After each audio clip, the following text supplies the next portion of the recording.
Across Nigeria and now Liberia, Farm Alert is redefining access to animal health, one community at a time.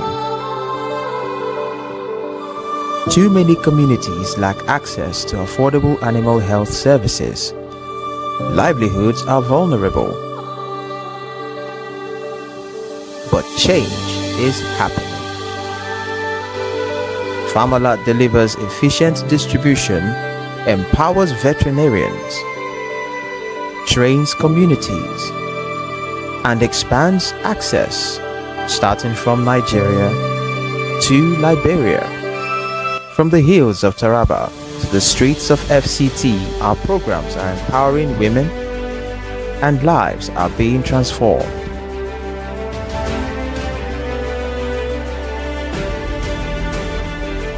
Through our Vetrepreneurship and Outlier programs, over 20 veterinarians have received grants and support to grow sustainable practices. Hello everyone, I'm Dr. Adejuwon Adetola, the CEO founder Dr. Adetola Pet Care. Hello viewers, my name is Dr. Asika Onyekachi Augustine, the founder of Fori Pulse Veterinary Health Care. Hi, good afternoon. My name is Pasham Limumezetan and I'm the CEO of Vet Next Door Veterinary Services and Consultancy. My name is Grace Manuel. I'm a veterinarian with a practice in the city of Abuja. I'm one of the recipients of the Vet Entrepreneurship Award 2nd edition sponsored by Farm Alert. Since the time of the award, our monthly revenue has increased to 200% and that is the least we have ever done. I want to appreciate the leadership of the NVMA and Farm Alert for the Vetpreneurship Award. We are able to take crucial early steps in our journey. We officially registered our business with the Corporate Affairs Commission, completed our branding, and began building a trusted identity within the community. We started with 3 workers and we've been able to maintain that so far.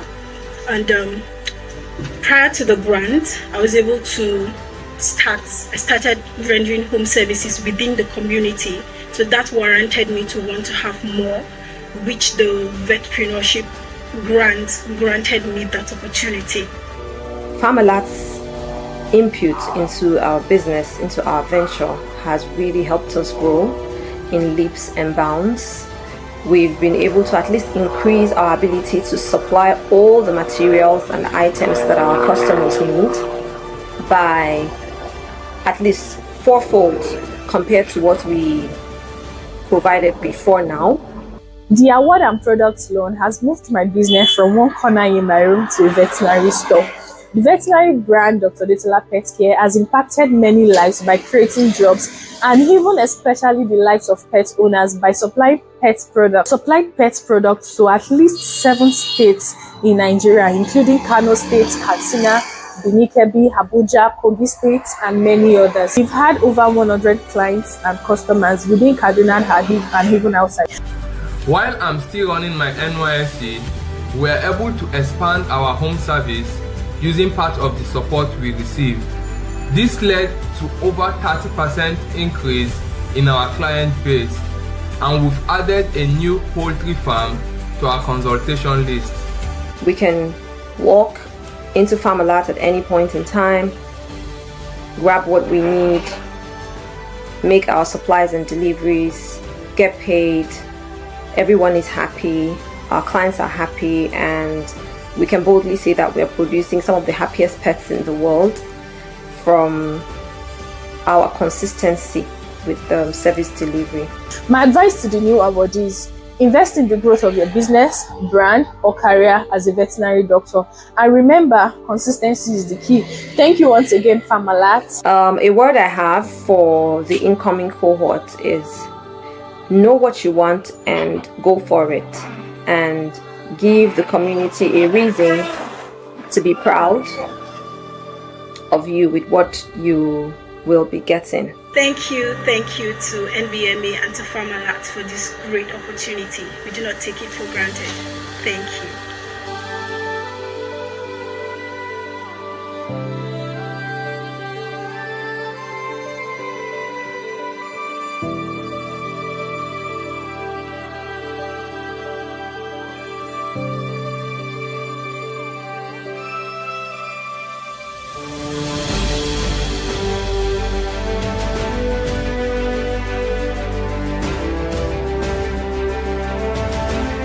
Now in Liberia, we're replicating success, supporting vets, creating access, and building a stronger West Africa. Together, we're building a future where no community is left behind. Farm Alert, transforming animal health, livelihoods, and lives. Across Nigeria. Checkmate. Life, like chess, requires a playbook. And for us in the animal health industry, we must play to win. There are winners and there are whiners. These episodes of Advancing Animal Health in Africa, I will be showcasing two winners in the animal health industry. Dr. Puspa Ramloo, and of course my very good friend, Dr. Chinasa, the CEO of Vetlane.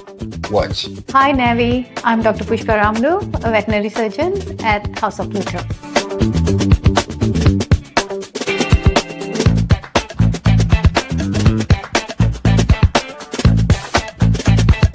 Hi everyone, I'm Dr. Chinasa, the CEO of Vetlane Animal Healthcare.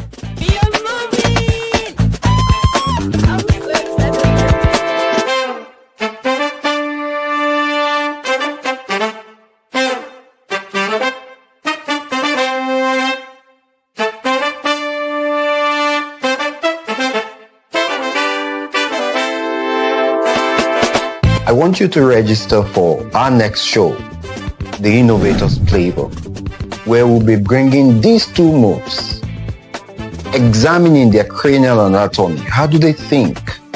What has gotten them to this point?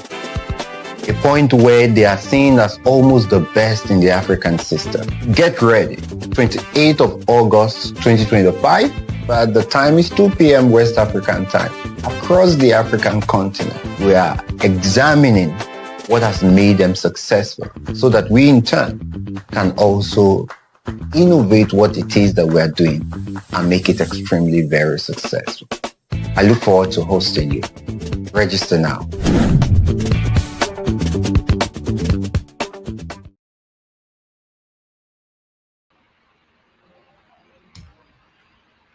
All right, so a pleasant afternoon, everyone. I think I'm so happy and delighted to be hosting this today.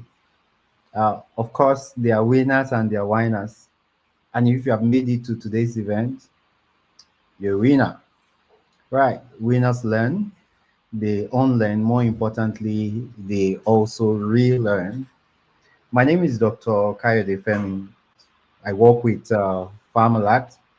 I happen to lead the team. It's always a big pleasure to lead an animal health team, and I've been a vet for 17 years now and counting.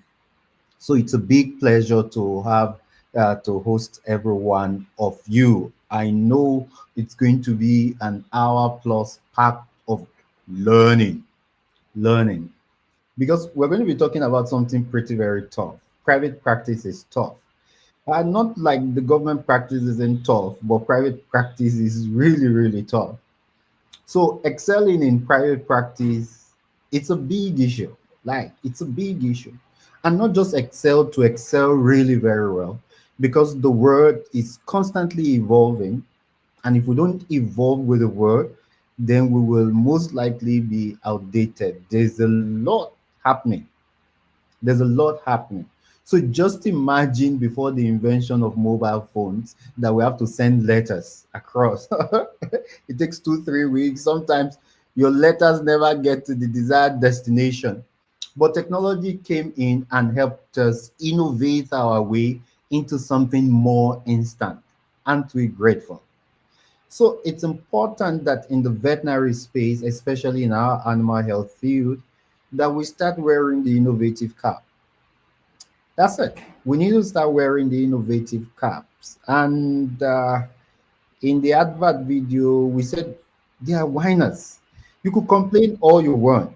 Well, you could complain all you want, but will that really help?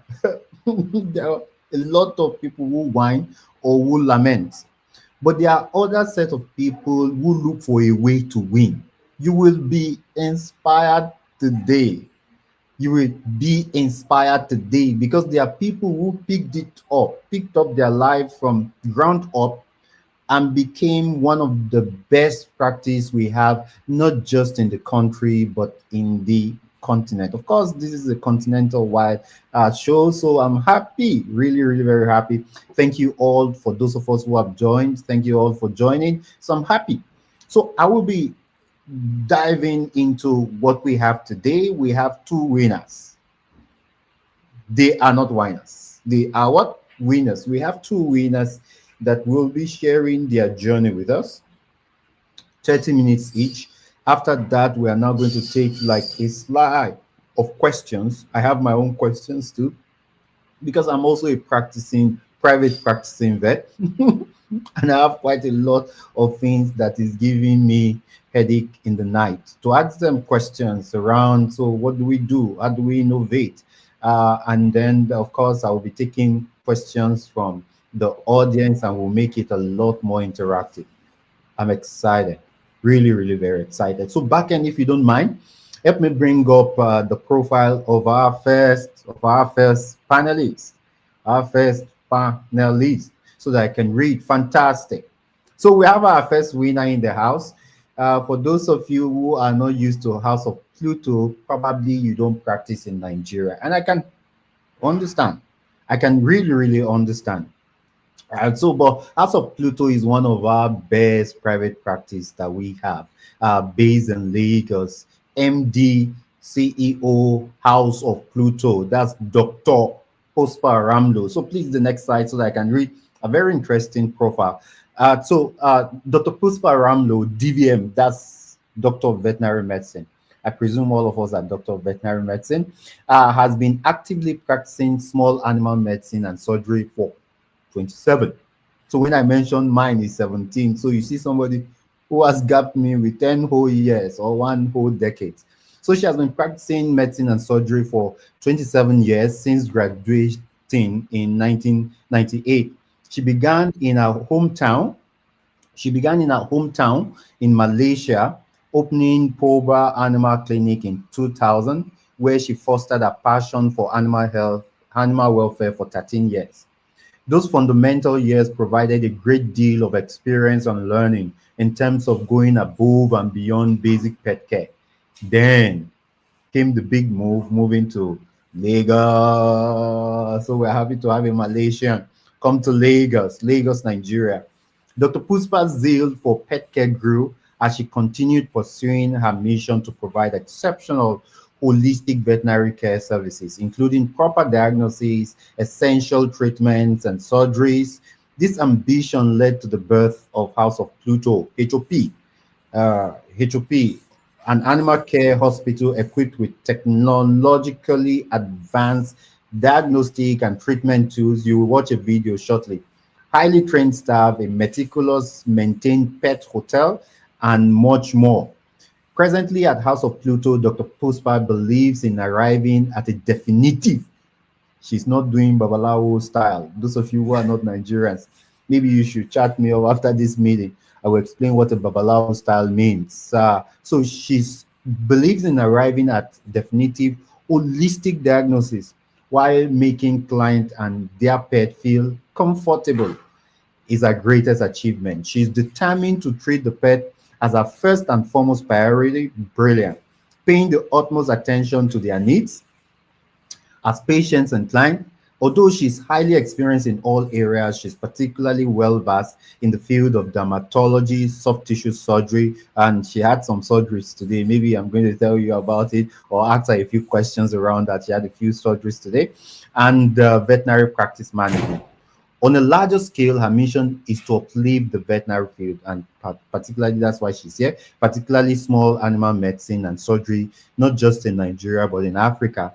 Aligning with this, she strives to collaborate with global veterinary institutions, and I can attest to that, to further expand the knowledge base and experience within this noble profession. She's actively involved in local and global veterinary education and scientific conferences, where she had presented scientific papers and shared her experience with students. She believes the younger generations of vets are like seeds that, if cultivated well, are the future of the veterinary industry. Fantastic, fantastic, fantastic. So, of course, with the profile, you agree with me that this is a super duper, super duper, super duper, super duper winner, and for her to have achieved this profile. So let me bring up the profile of the second super duper, super duper.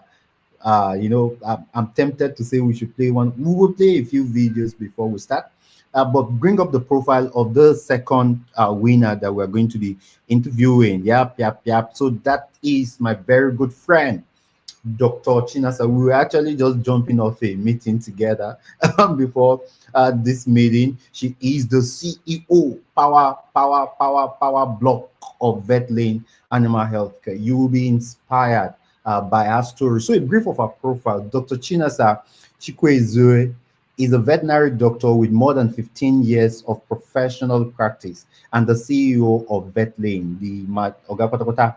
And I assume, I also understand that some of us are not Nigerian. So again, let's see, you will learn a few Nigerian languages like Oga Patapata, but CEO is Oga Patapata of Vetlane Animal Healthcare with branches in Abuja and Lagos, Nigeria. Vetlane offers a full range of veterinary services, from the veterinary clinic to pet retail, pet grooming, pet hotel facilities, and today employs over 50. There's one question you need to ask somebody who has employed 50. How does she manage headaches? Right. So again, for people who are just starting, I think you should gear up for questions and answer section so that you can pour out your mind. It's a section where you pour out your mind, really. And then learn from the best people who have managed what it is that you are currently experiencing. So Dr. Chinasa is passionate about raising the standard of clinical veterinary services in Nigeria, ensuring that animal health care is not only professional, but also accessible and customer focused. Agree. Beyond the clinic, she has built a strong footprint in veterinary e-commerce. Exactly. Social media and digital content. You will love, I was telling one of my people that she made yellow look beautiful. And then I remember all of a sudden that I was in yellow class when I was in my primary school. Thank you for making yellow beautiful. So using storytelling and online engagement to educate pet owners, thereby enriching the brand between these clients and their animal companion. Currently based in Canada, which she will come back. She has deepened her expertise with graduate studies in business management and supply chain management. Brilliant. Applying this knowledge to strengthen operations, streamline product availability, optimize global sourcing and importation, and scale the overall efficiency of Vetlane. Brilliant.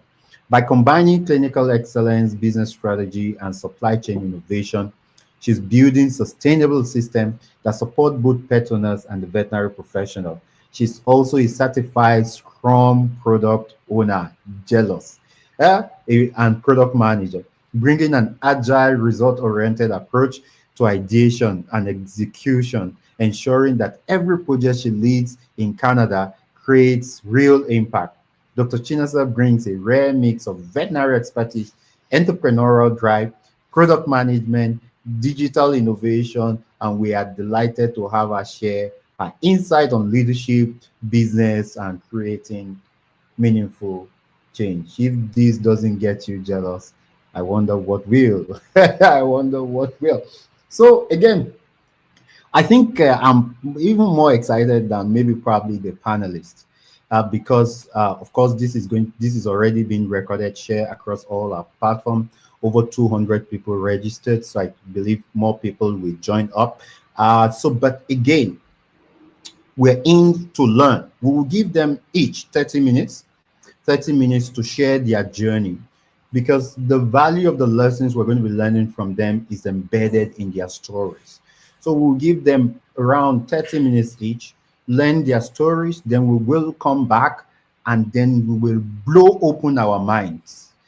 For those of us who are young, who are just beginning practice, you have somebody of almost 3 decades practicing. For those of you who are having challenges in even managing your clients, we have a strong master in Dr. Chinasa. So please, ladies and gentlemen, without much ado, let's bring up our first winner. Dr. Puspa Ramloo. Please, backend, can you bring her up on the stage? Fantastic. Brilliant. So here's the face. Here's the winner's face. We say it in our local parlance, when I grow up, I want to be like you. Really, Dr. Prosper, you've made us proud. We watched the video. Okay, so backend, the video she sent, I think we should start with that first before she says hello. There's a video that she sent specifically in her slide. That's the video I want you to show. You will love practice. Yeah, you can do that. So we can do that, right? Backend, can you bring up that video? Yes, yeah, that's fine. Good. Let's play the video. So it's coming up.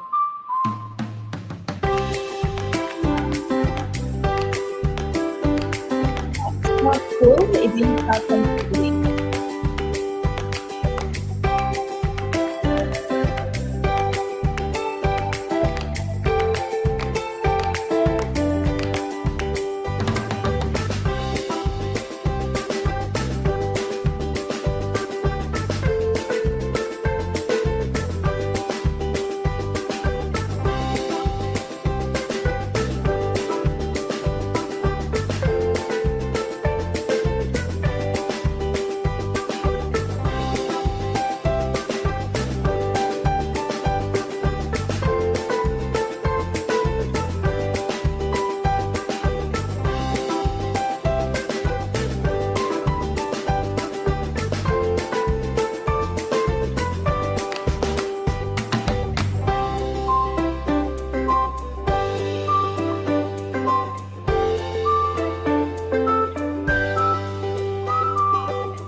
Well, I think I'm not supposed to ask you a question, but let me just permit me to ask you one question. This is in Nigeria, right? Not Malaysia. Is this in Nigeria?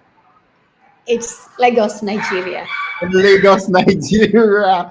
Thank you. So for all of us younger veterinarians on this call, this is possible in Nigeria. So we'll just give you another 30 minutes to go through your slides, and then I will be back with plenty questions. So if you're here, just keep your questions. We have an entire hour to bombard her with a lot of questions, and then we're here to learn. Good luck. Winner, Dr. Puspa Ramloo. Thank you so much, Dr. Femi. You know, I'm always impressed with the energy that Dr. Femi brings. You know, always positive, always smiling. You know, you have such a positive energy. And thank you so much for inviting me for this panel discussion today. And I'm truly grateful. A very good afternoon to everyone. Yes, that's our family picture. And next to it, there's a map of Africa. There's a reason why I put the map of Africa, because when I was young, like about 5 to 6 years old, whenever I watch TV, the only program that I watch is Safari, anything to do with animals. And the only place that I want to go is to the zoo. Anytime I see a cat or a dog by the street, I just get very fascinated of animals. And I told myself, when I grow up, I'm going to go to Africa. But of course, you know, life goes on. You go to school, you go to college. But luckily, you know, I got what I really wanted to do, which ambition to become a veterinarian. This ambition was not easy because I finished like O levels in school, then I went to university. So in Malaysia, either you can finish O levels, which is 10th grade, you can apply into university, but you can't do a degree when you go to university with an O level. You can go into a diploma program. Or you can choose to do A levels, which I was already in A levels, but then it was just so tough. And I said that I'm not going to do these 2 years. And meanwhile, I've already applied into the university. Luckily, I got accepted and I went into university to do a diploma program. But I did not get the program that I wanted to do, which was animal husbandry and animal science.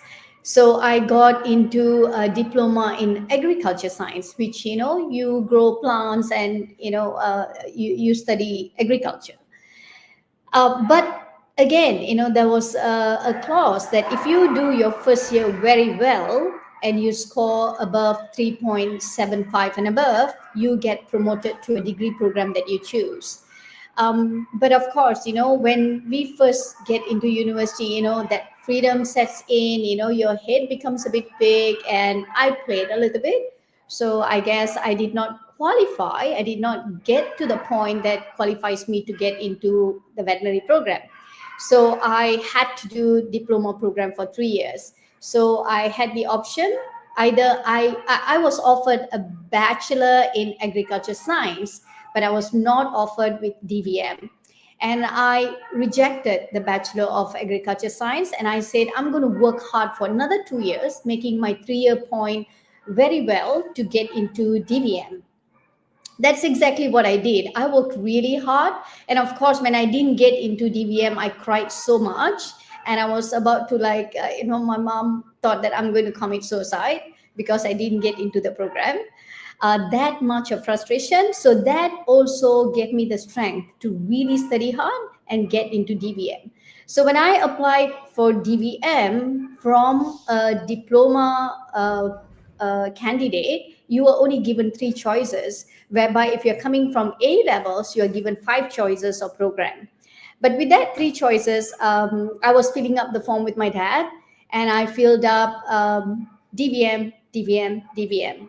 And that time in Malaysia, there's only one university with DVM, which is UPM. So all my 3 choices were DVM, and my dad said, what if you don't get DVM? I think you better put second choice and third choice something else. I said, no, I don't do DVM and I do something else. Probably I'll go into nursing. Probably I'll just go to work and then apply again. So during this process of getting into DVM, I also thought that I would enhance myself. But I had the point, which after the first year of diploma, I was going into Dean's List and I was just doing well, and I had the point for that. So I was quite confident that I'll get into DVM. But again, something struck my mind, what my dad said, that what if you don't get? So what I did was, since I was already in UPM doing diploma, I knew the veterinary faculty. So I went to see the dean of the veterinary faculty.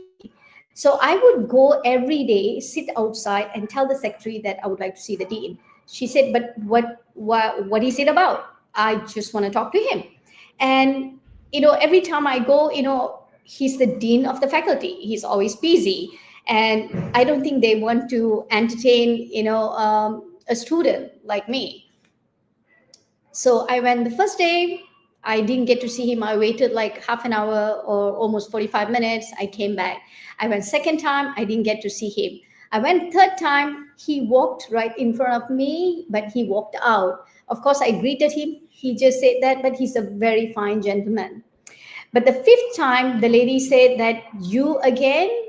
Okay, just hold on. So she went to the dean's office and said that this girl has been here all the time. She wants to see you. So I walked into the dean and I said, I applied for DVM. That's the only program that I applied, and I want to be a veterinarian. If you let me, get a chance to study DVM in this university, I will not disappoint you. So that's it. Then the story continues. I become a veterinarian. Then I got a job. I got married. I had children. I forgot about Africa. 13 years later, the story starts.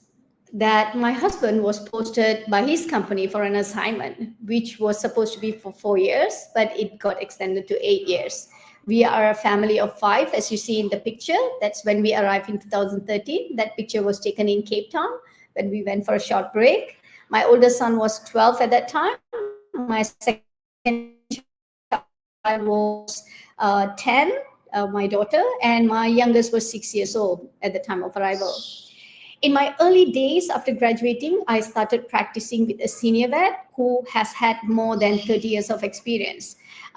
He was a single practice owner, and I was employed in a small practice in my small town, which, he also made me a single practice place, which I was the receptionist, I was the vet, I was the assistant surgeon, I was the cleaner, I was everything. It's such a small practice, like, half the size of this, my office now. But I was very determined. And can you imagine, I just graduated and I got this job, but how am I going to do surgery alone? So that times that I would put animals, in my car and drive all the way about 1.5 hours distance to see his main practice in a different city to do surgeries with him. And then I will return back to my hometown, another 1.5 hours drive. There are times that I've driven in a road that there was no street light, and it's almost 12 o'clock midnight, and I'm a lady driving back. So this is how much passion I had towards this veterinary surgery and medicine and surgery. That prepared me for my own practice, which prior to departure to Nigeria, I had a practice for 13 years that I sold to move to Africa. The 13 years old practice was my baby back in hometown in Malaysia. It was established by my husband after our marriage, and I have always been interested in small animal medicine and surgery. Somehow, when at that time, I was still young, just after 4 or 5 years practicing with a senior vet, then I established my own practice. Profit was not my main target, but of course, the empathy, the compassion, everything, diagnosis, all that was there. But the profit or the business aspect of that was not properly taken care. So when we came to Nigeria, I was accompanied spouse, so I was not allowed to work. So my visa was under his work permit. But also I had the intention of just taking the break for a while.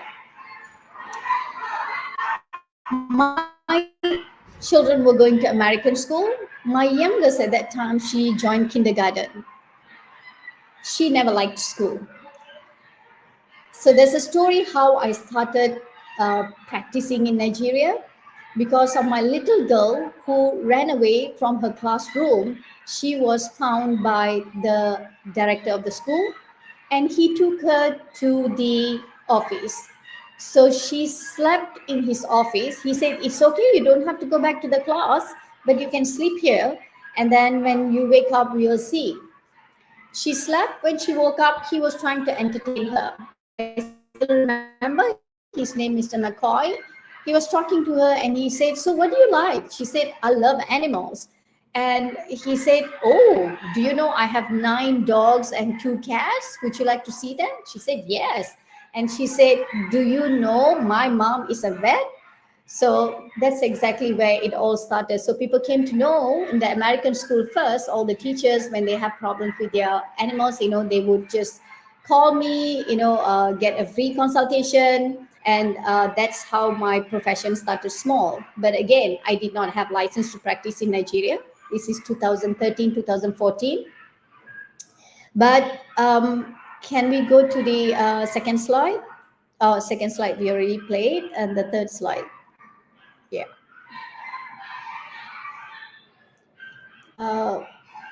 Okay. Sorry. So one thing, that in my practice, in my life as a veterinarian, I always had a core value and a purpose. I believe that we all come to this earth plane for a purpose. Finding one's purpose is essential for everyone. Once you know your purpose, you will have clarity in what you want to do.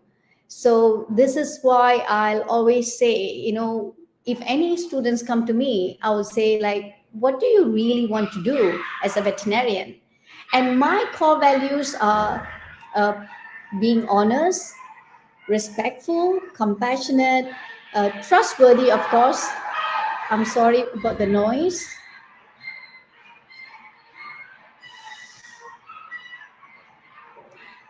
Empathy, leadership, and professional ethics. So these are my core values, which I always keep very close to my heart. I always wanted to practice professionally, provide a compassionate care for my patients while solving pet parents' problem.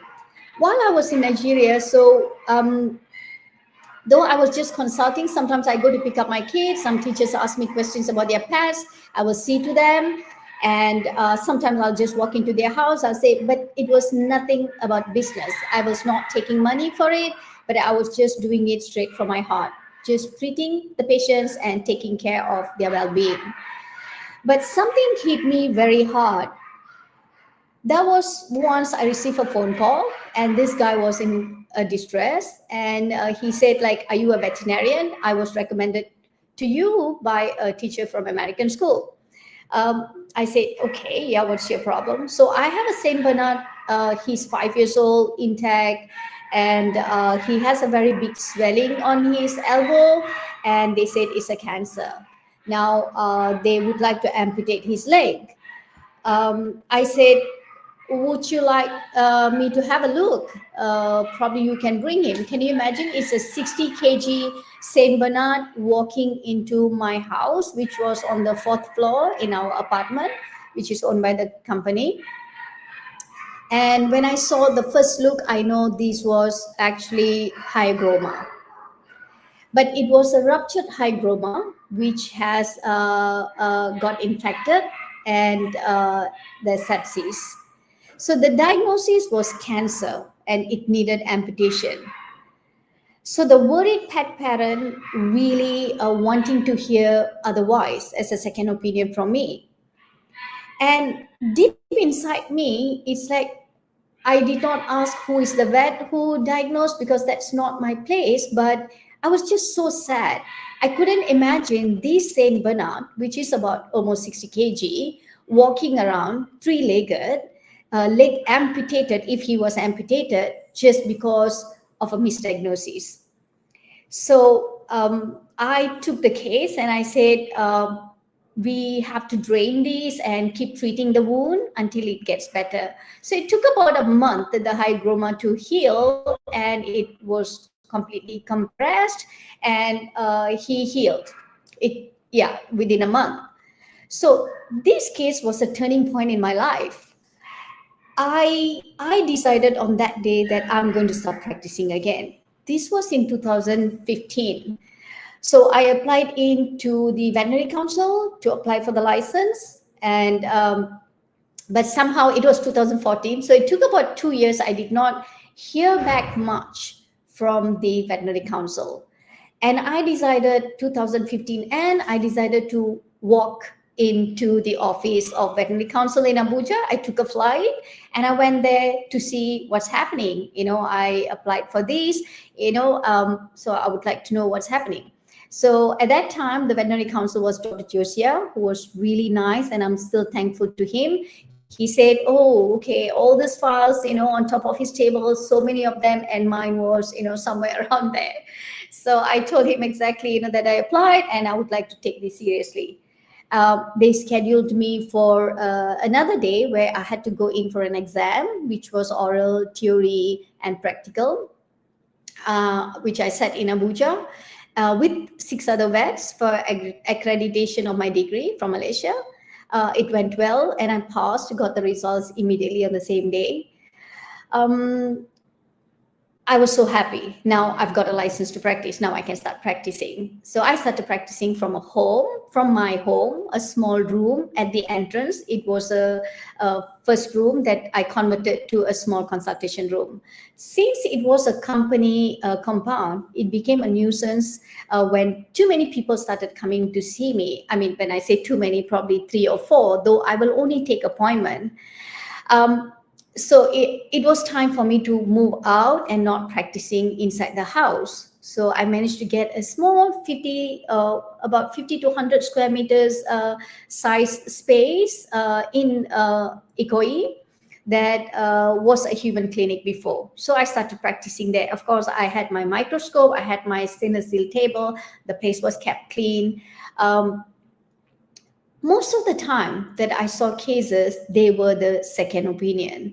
I hardly do many vaccinations or deworming, but it was more of a helping. And most of the time, I don't even take, fees, because again, my value to give is to take care of the animal welfare. And that's when, happened that one of these clients who walked in, he said, "Doctor, you are so good. We have to do something, and you have the experience." I said, "But I am here for a short while. We're going to be leaving soon. Because my husband's assignment will change, and we have to leave the country." He said, "If given a choice, would you establish a practice here?" So I had a discussion with my husband, and of course, he was being very supportive. And I decided that probably I should say yes to this guy. But of course, I don't have any money to open a practice. So he said, "How about we partner, and you be the managing partner and I will be the financing partner." So somehow, just prior to that, while I was thinking about how the animals in Nigeria, Africa, getting the misdiagnosed part, or the part that is not going correctly, I was thinking how nice if we have a proper hospital with a diagnostic center, with one-stop center. Even when people want grooming, for grooming, and you can buy things, it's like a one-stop center for pets. So this is the idea that was embedded in my head, that came onto a piece of paper, then went into a 5D drawing, and then we started looking for a space, and that's how exactly House of Pluto was created. So I would always say these core values is like establishing guiding principles, all the values like empathy, integrity, excellence, teamwork, and respect. These values shape the culture, behaviors, and standards within your practice, and help attract clients and staff who share similar ideas. And then, once you have the core value, I always believe that, it has to be implemented, communicate the purpose and values consistently through the, signage, team meetings, and client interactions. Use them as a compass when making strategic operations. And then when it comes to purpose, what I would like to tell people is clarify why your practice exists beyond just providing clinical services. I would always ask, is it to ensure every animal receives compassionate care, to educate pet owners, to provide accessible services for community? So we need a very well-defined purpose, guides decision making, and that which can inspire the team as well. So if at all people say it's like, what is so special about House of Pluto, it's just the value and the purpose that I wanted to have House of Pluto is who we are today. I think I'm not going to complete 30 minutes, but we will continue in my next session. So I hope I have told my story enough, how and what drove me towards, having this House of Pluto. Thank you so much, Dr. Femi. And amazing, Dr. Puspa Ramloo. Amazing. I already jotted a few questions, but again, so much can be accomplished with love. You see, because sometimes in our head we think to run a proper practice, and by the way, your practice is beautiful. And that's Thank you. why I had to ask you at the beginning, is it in Lagos? Is it in Nigeria? First of all, just to convince ourselves Oh, that. I also will have to tell you that when I was, before my current partner met me, I was telling one of my friend who is also an expat that how nice, I would like to have a hospital and a pet hotel that when you walk in, smells so good. All pets are taken out for their playtime 4 times a day. And he really said that that's just so impossible.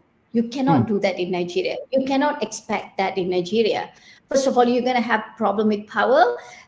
You're gonna have so many issues with your staffs. Your power, supplies, resources. So that was so negative, but that did not put me down. That even encouraged me more and motivated me. No, no, no, no. It can be done. Surely it can be done. So yeah. You see, and those are some of the silent points I really want to emphasize in today's meeting, right? You had the same challenge just like every one of us. You didn't have the capital. You had to even travel to Abuja just to get your license.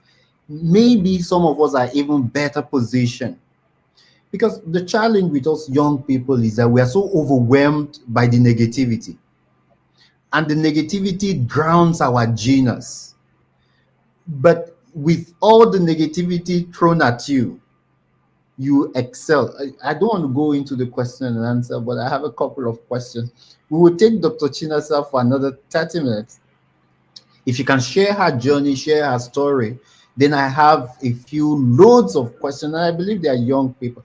I think a lot of young vets across wherever you are, and I hope Dr. Nancy is also here. Dr. Nancy is also a vet in Liberia. Just ensure you build something as standard as House of Pluto. Is that correct? So that when next I come to Liberia, it has to be that beautiful. But I'm hoping that a lot of young vets in this place will go out after this innovative playbook show and go and break the ceiling. There's nothing impossible. We need to upgrade our standard of practice, and we will need to make it brilliant. Please don't go away. We're going to call up our second winner. And I also don't know why I didn't get a male winner, right? But again, I think the females are winning today. So we're going to bring up Dr. Chinasa. She's going to also share her story. If you have questions, we have an entire hour for questions. But let's listen,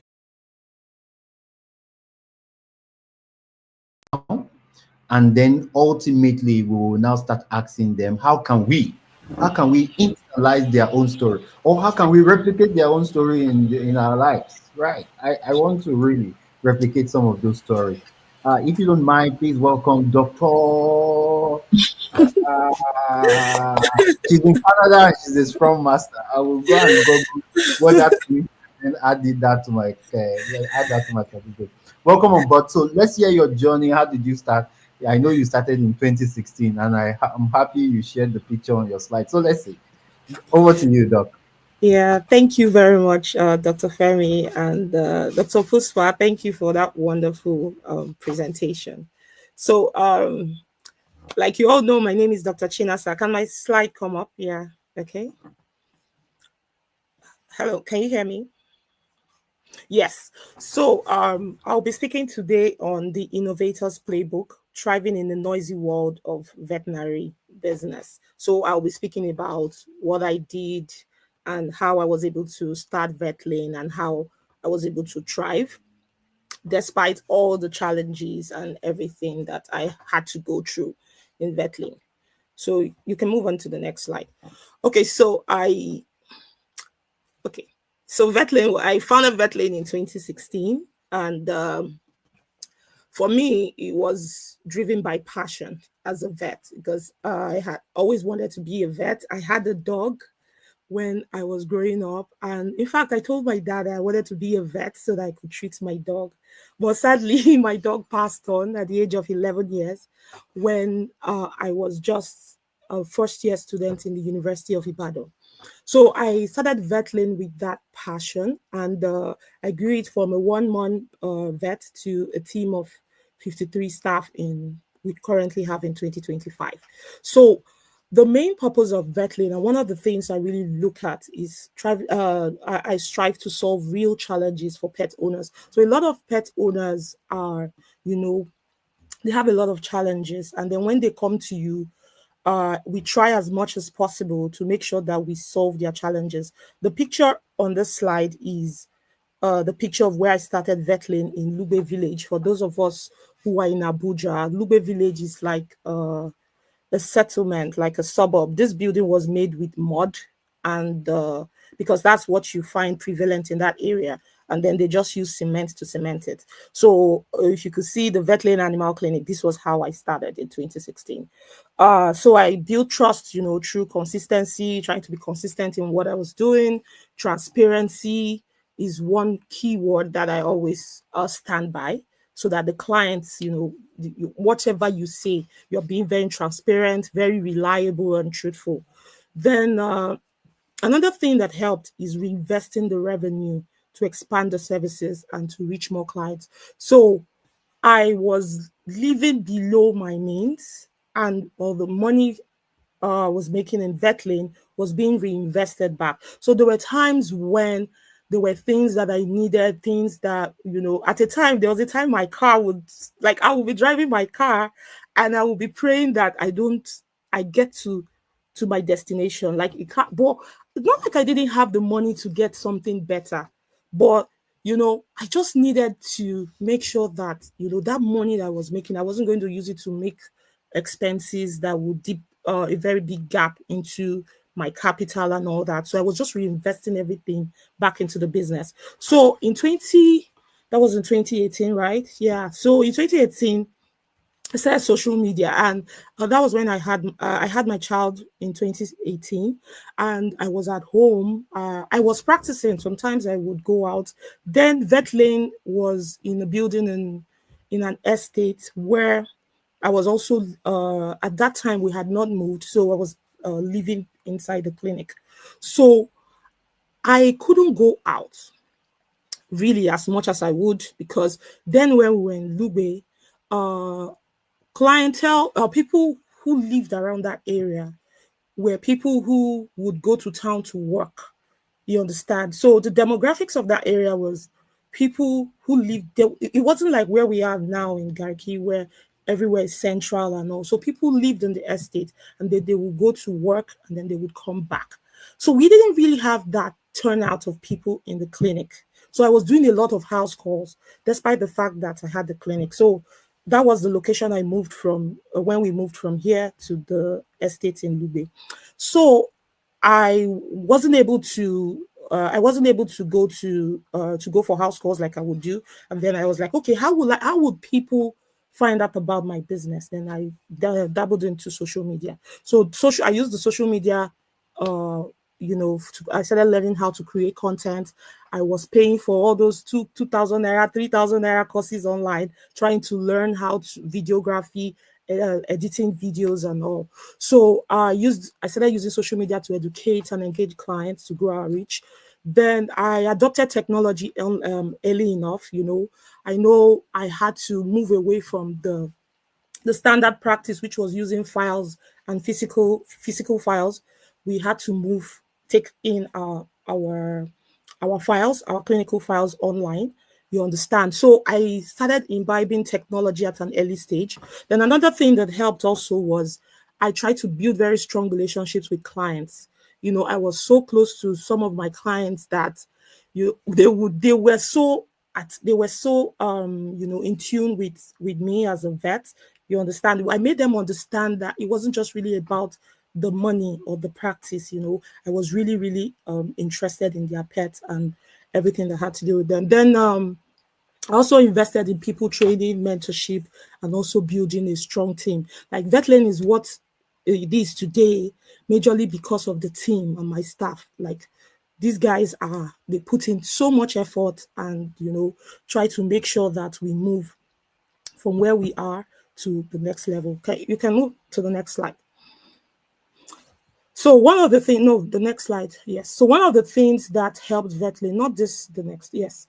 So the key growth drivers for Vetlane is number one, there are three things basically. So carving out a niche, reinvestment and discipline, and then social media and client education. Now we're talking about carving out a niche. When I started Vetlane, I didn't have much capital.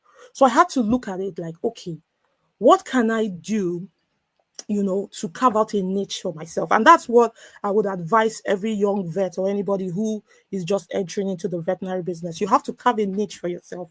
I didn't have the capital to stock a lot of pet food and all that. So, but I knew that accessories was something I could do. So pet accessories was what I dabbled into. I realized at that time when I started, when you go into any pet shop, what you see basically is dog food, tick spray. There wasn't really much of cat food then, but dog food, tick spray, Amitrax, and multivitamins and that. So people weren't looking at the aspect of training pads, clothes for pets, pets. There were a lot of accessories that, toys. People really weren't looking into toys at then. So I knew that the accessories would give me like an entrance into the system. You understand? So gradually, I used accessories to gain entry into the market. Then Vetlane now started becoming a place where if people wanted accessories and things they could not normally get from other pet stores, then people would say, oh, go to Vetlane. You understand? Then I also, the carving out a niche also helped me to understand the customer behavior and then the market trends. I now understood that, oh, people wanted this, people wanted that, and all. So for reinvestment and discipline, remember I spoke about it in the last slide, where every naira that I got was being reinvested back. So in fact, at a point, I had an account which was separate from my normal account where I would put taking money every month, and just removing that money. At a point, it started becoming every day, and I still do it to now. For example, for those of us who use Money Point has a recurring deposit feature where you can, it can remove money automatically every day. At first, I started every month, but now we do it like every day. So it just moves in money to another account, where that account is when I want to buy a new equipment, if I want to buy things, because sometimes you really cannot get money from your working capital because there's always things to buy. You want to buy this food, stock this food, do that one. So if you keep doing, thinking that, oh, you're going to use your working capital to get that money, you might not necessarily see money because money is being taken out every day. So, but you have that money saved aside. This month, you can say, oh, I want to buy maybe a microscope. Next month, I'm going to buy this. Next month, I'm going to add another AC, So that was what I did. And then maintaining a lean and sustainable growth model, which, trying to cut out wastage and all that. Like when I started Vetlane, I would go to places where I could get secondhand furniture, which was still good. I wasn't looking at the new furniture. I would go to Panteka, look for those cheap materials, just try to make sure that I get the best possible, outcome with the, most littlest of funds, if I could say that. So that was how I did that. So it takes a lot of discipline to do that. Social media and client education, like I told you, it started in 2018. I was learning, taking courses. There are a lot of courses online that you can take, online. You don't have to go for very expensive courses. You can start with the little ones, learn about social media, learn about how to advertise, because the world is gradually shifting from the normal brick and mortar marketing and advertising and moving towards social media. People want to buy something and then they just go online and then they just check, and then you don't need to go out there. Like, people want to be in their houses and plan everything that they want to do. They want to shop for their pets. So using Facebook, Instagram, WhatsApp, it's, you use it to educate the clients and also to advertise your business. Also I shared preventive care tips and wellness so that we could be like a go-to source because people need to trust you before they buy from you. So when you share those tips, it places you as someone who is well known in the industry, you understand? So people, a knowledge house where people can get information from you. And it also helps you to build trust and credibility in the industry. You can move on to the next slide. So one of the key things, just like Dr. Puspa said, is like having a vision. You understand? So right from the beginning, I had the vision. I had it on my walls. So the vision of Vetlane and the mission. You understand? Which is really very important because that's your guiding principle. That's what is going to help you. So even when you want to derail from your original plan, the vision just helps keeps you guided. Then you have to have a brand and identity. Brand identity is really, really very important. From the very start of Vetlane, even from the logo, like our logo was designed by a friend of my brother who is a brand expert. And when I was discussing, when we had the consulting session, then in 2016, I told him, okay, I wanted a logo that would stand out. I wanted a logo that would, show what we do. And then when we put heads together and when we came up with this logo, even at that time, now you see that R in Vetlane. At that time, Vetlane was not a registered trademark. But I told him that we needed it to put that R there to show that it's a registered trademark. Even though at that time I didn't have the money to do all that. I did it later after some years, but I had that vision for Vetlane. So from the very start, you need to see, okay, where do you want your business to be in the next 10 years, in the next 20 years? And let that be a guiding principle for you. So for your branding, your brand identity involves a lot of things. How people perceive your brand, how people, when they see you, what does it say? From your colors, from the shopping experience, from your the way you arrange your things, like there's just a whole lot that goes into this brand identity. You understand? So we need to just see ourselves not just as a business, but as a brand. You can move on to the next slide, please. Trying to work with the time.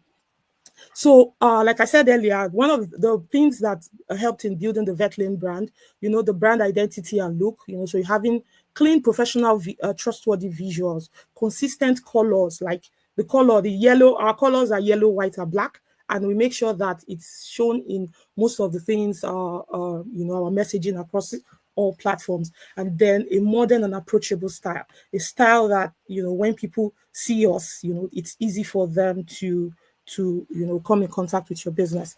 Then the customer experience is very, very key for every vet or everyone in this industry. You need to make the client feel you have to be empathetic, right? You have to make them feel that you are reliable and you are very professional. You understand? I used to tell people then that as a vet, even before I started Vetlane, I was doing PP, what we call PP, which is private practice. So I would go to people's houses. Even at then, I had files where I would document every pet. I wasn't just doing it randomly. I didn't know that I would grow to this at that point, but I made even my PP very professional. I will come into a client's house looking all dressed up with my lab, my coat, my ward coat, with my treatment box, and I'm having files. And the client is like, this one that you have files for my pet, So I made them. I try to make sure that customer experience, even when I didn't have a practice or I didn't have a clinic, that customer experience was really well felt. In fact, Vetlane, it was one day when I was on a bike going home. I normally would pass one route. And I don't know what happened. I think there was a construction going on, and the bike man now followed another route. And when he followed that route, because I hadn't followed that place in a long time, I saw there was a construction of 2 shops.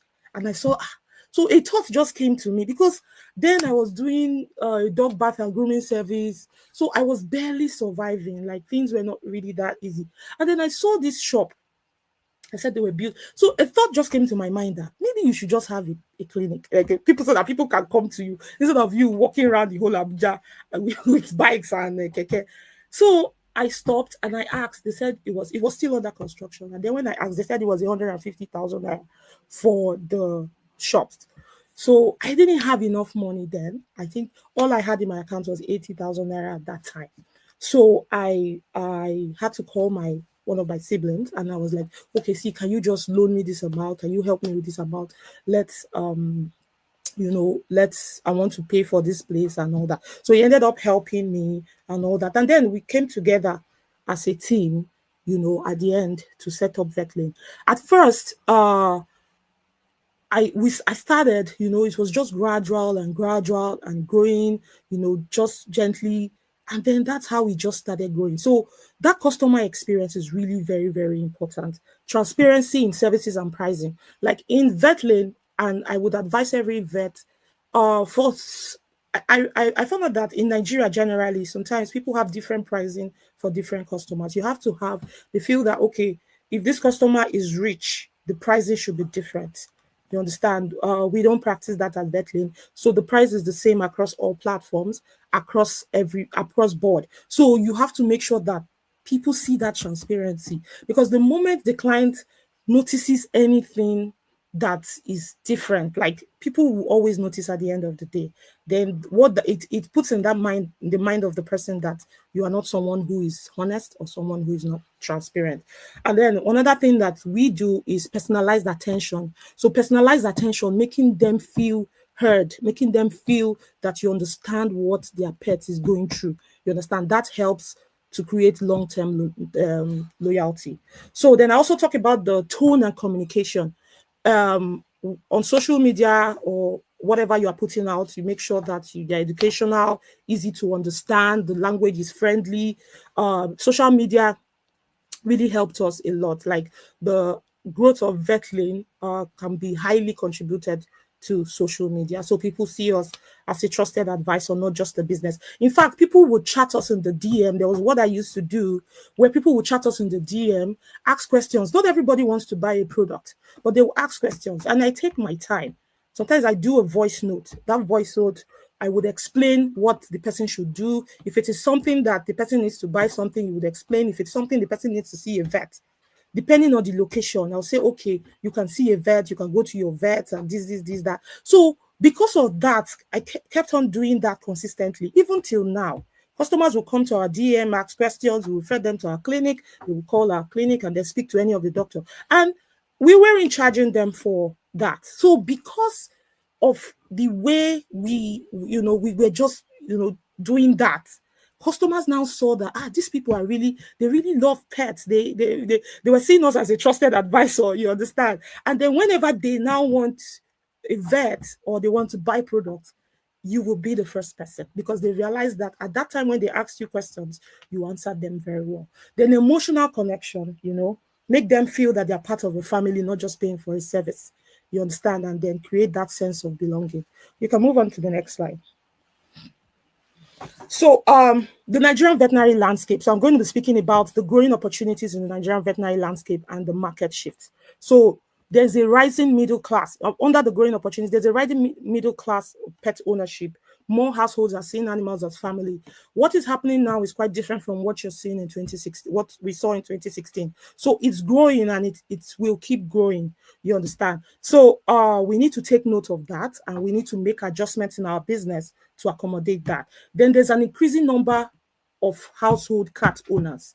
Like, when we were growing up in Nigeria, and how Nigerians will talk about, cats being witches and all that. But all that is changing. The mindset of Nigerians towards cats is changing. A lot of people are buying cats. Those times when we started, it was more of dogs. People would import dogs, different breeds. But now, a lot of cat owners. So I feel all of us should pay attention to these growing opportunities and find a way to key into it. There's also a demand for professional care. Social media is blooming. People can, in Nigeria, see what the vet practice in another country. In fact, one of my guiding principles, like even when I was back in Nigeria and I was starting Vetlane, I would follow the big vet clinics in the US and all. And I'm like, one day I want Vetlane to be like this. So that was what I was using as a yardstick. And then I would try my best with the little money I had to see what I could replicate to make it look like, okay, this is what, to make it look similar to what I was seeing in other developed countries.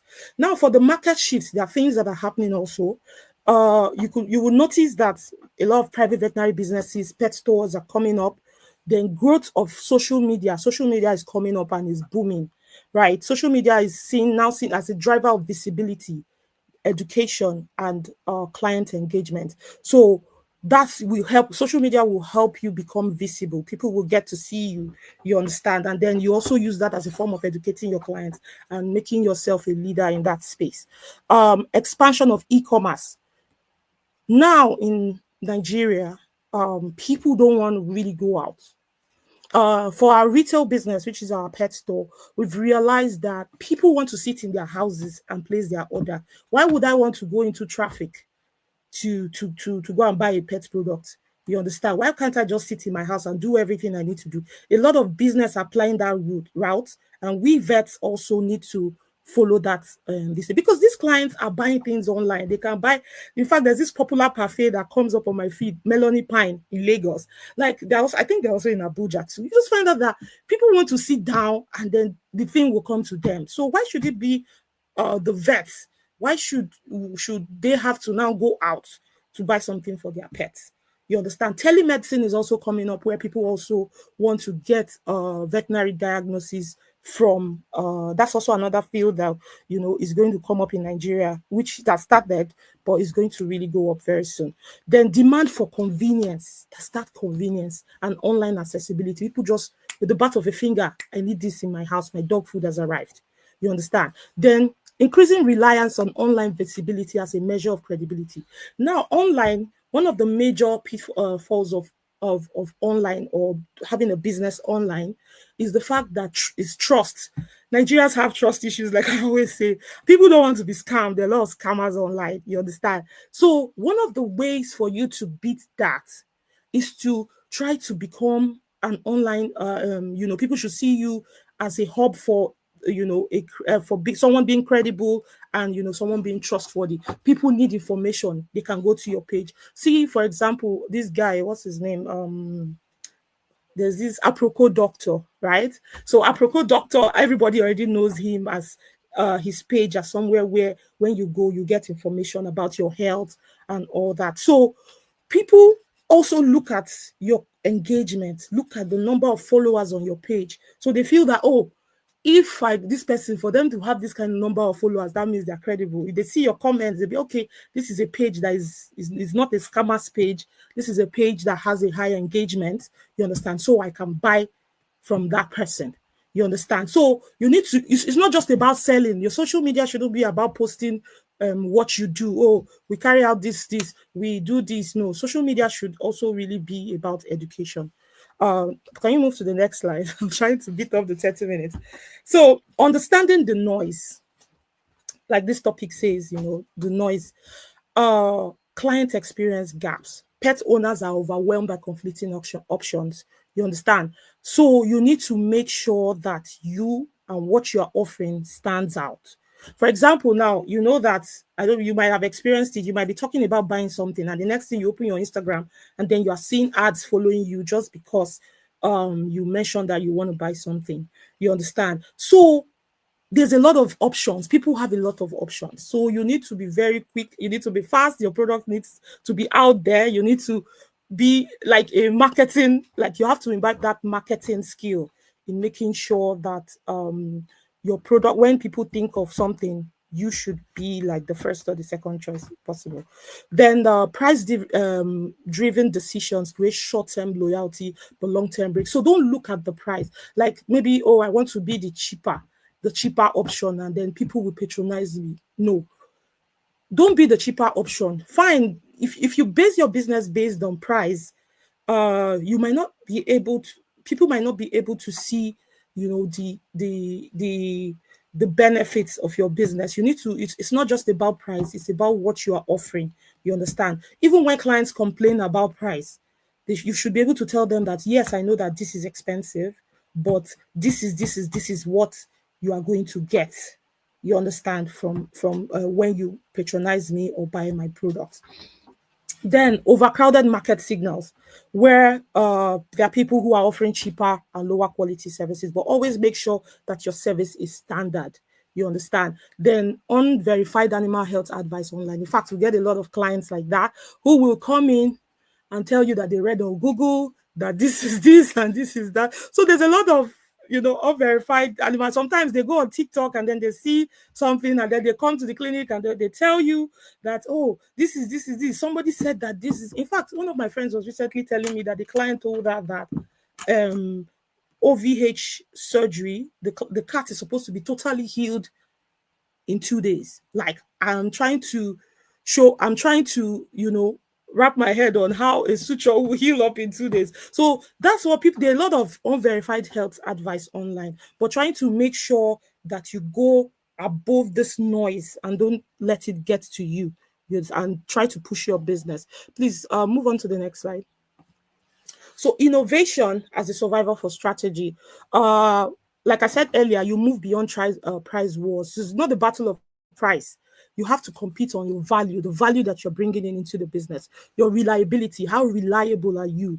You understand the solutions that you are bringing.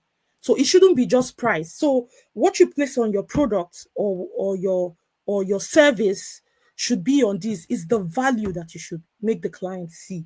You understand? Then also, like I said earlier, leverage technology and social media. So Facebook, Instagram, WhatsApp, use it for client education, use it to build client credibility and brand visibility. And then it also helps you to reach new audiences at scale.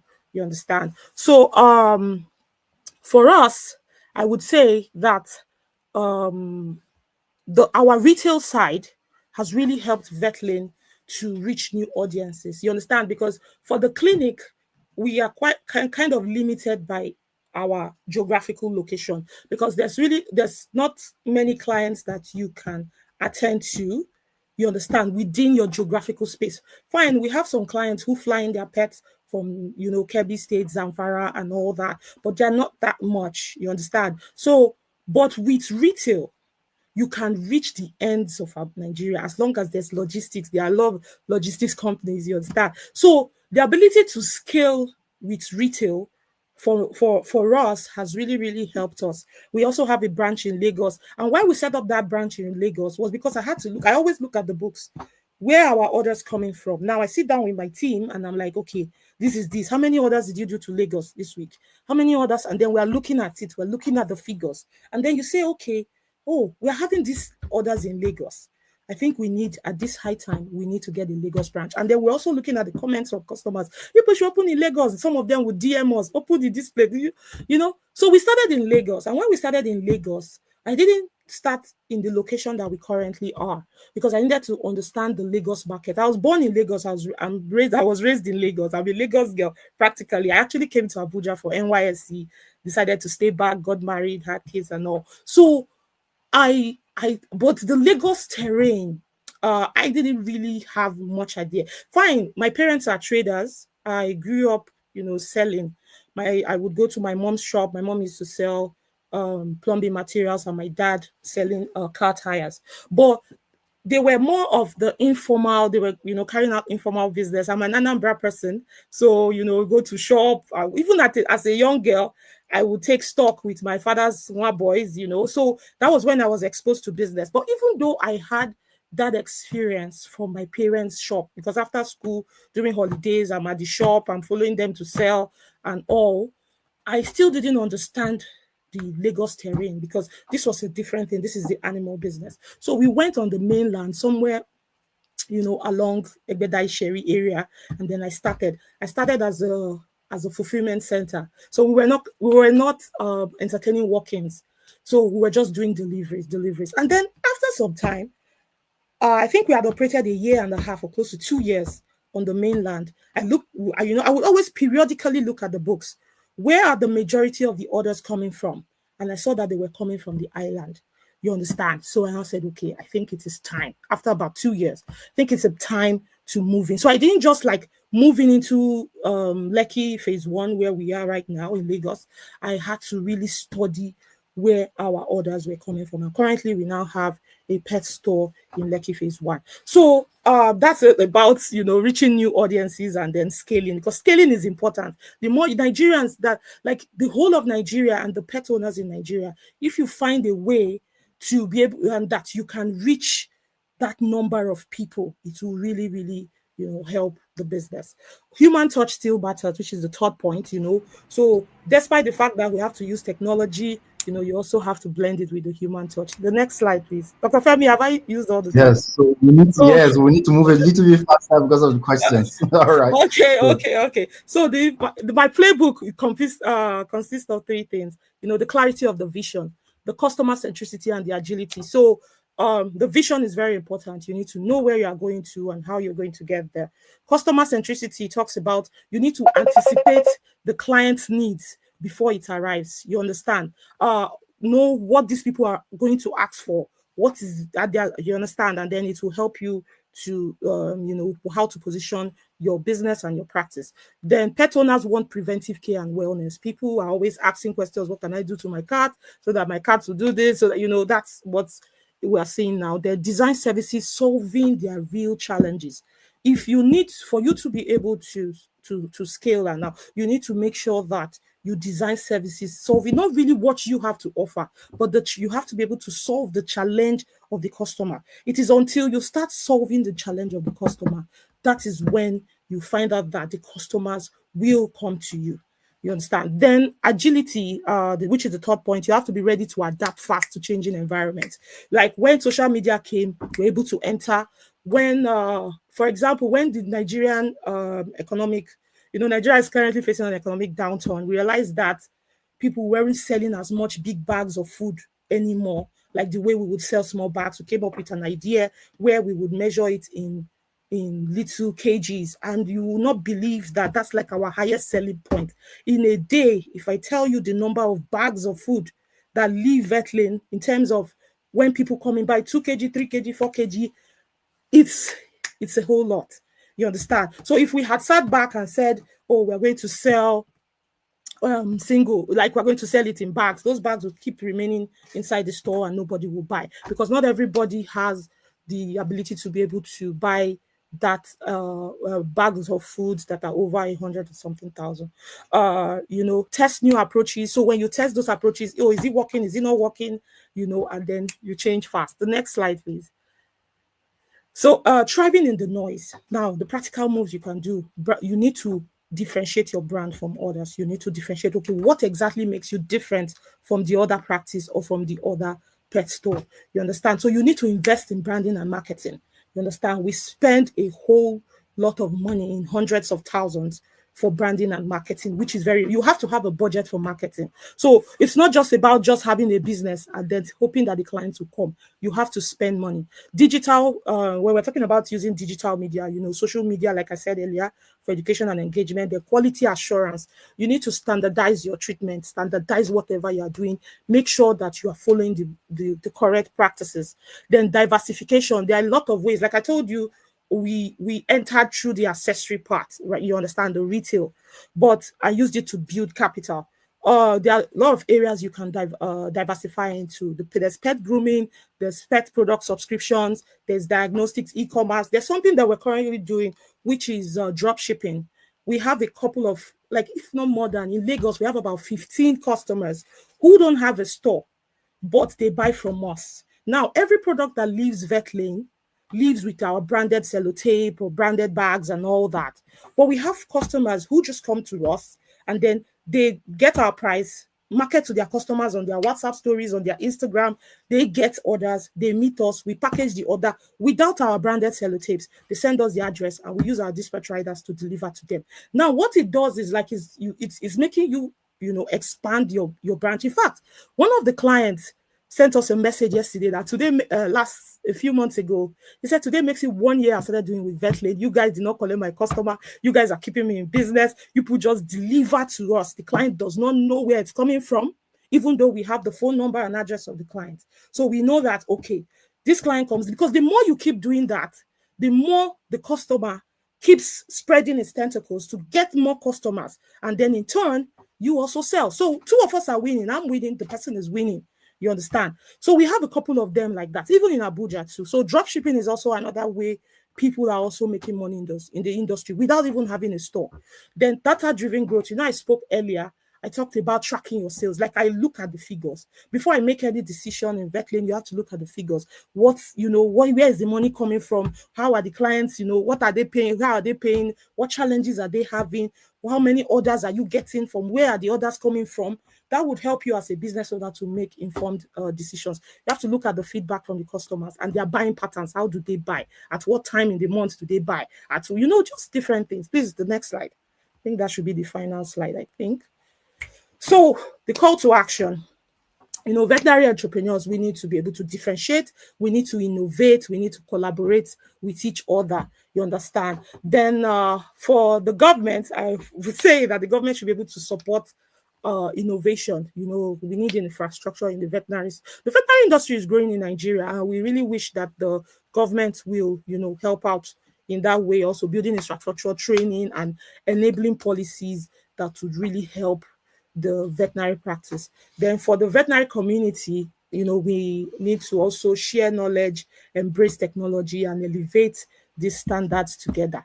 So thank you so much, and thank you for having me. And I think that brings me to the end of my presentation. Thank you. Wula! Wula! This is MBA in 30 minutes. Are you serious? Real MBA in 30 minutes. Real MBA in 30 minutes. I thought I was jotting for questions. I didn't also know that I was just asking myself, okay, so how can I internalize this? This is brilliant. Back end, please let me bring up Dr. Puspa Ramloo on stage. My head is catching fire. Hi, Dr. Puspa.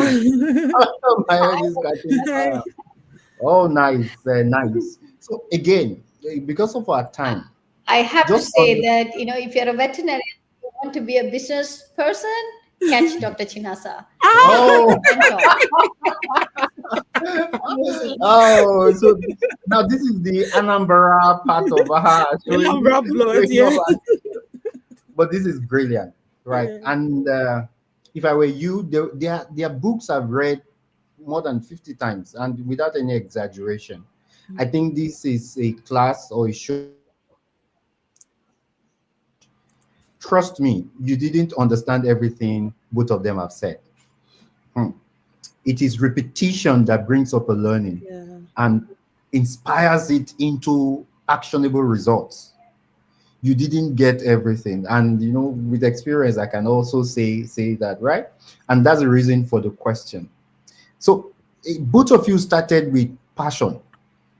But there's a critical problem. Some of us went to vet school looking for medicine, and I've started the question and answer session. Back end, you need to help me keep track. So drop your questions on the chat. But I think I have like 7 to 10 questions, but I will limit it to 5 so that I can also pick your questions. But I drafted the question with the mind of also ensuring that all our audiences learn. Like me, when I started, I wanted human medicine. I didn't even know what was veterinary medicine. Really.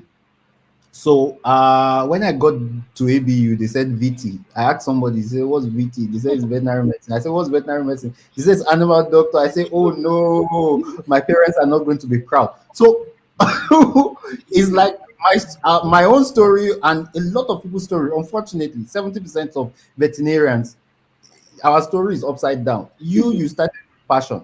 You feel it first, second choice, especially Dr. Ramloo. And then you almost wanted to commit suicide. My parents were not going to be proud, really. So I did begin. Applied for vet medicine, but luckily for me, I started 100 level. I got to the board a year after when results were out and admission were out, and I saw VT. So I had to tell myself, it's like this is destiny calling my name. When I now finished, I threw away my certificate. So for 1 year, I didn't practice. I went to a business consulting school.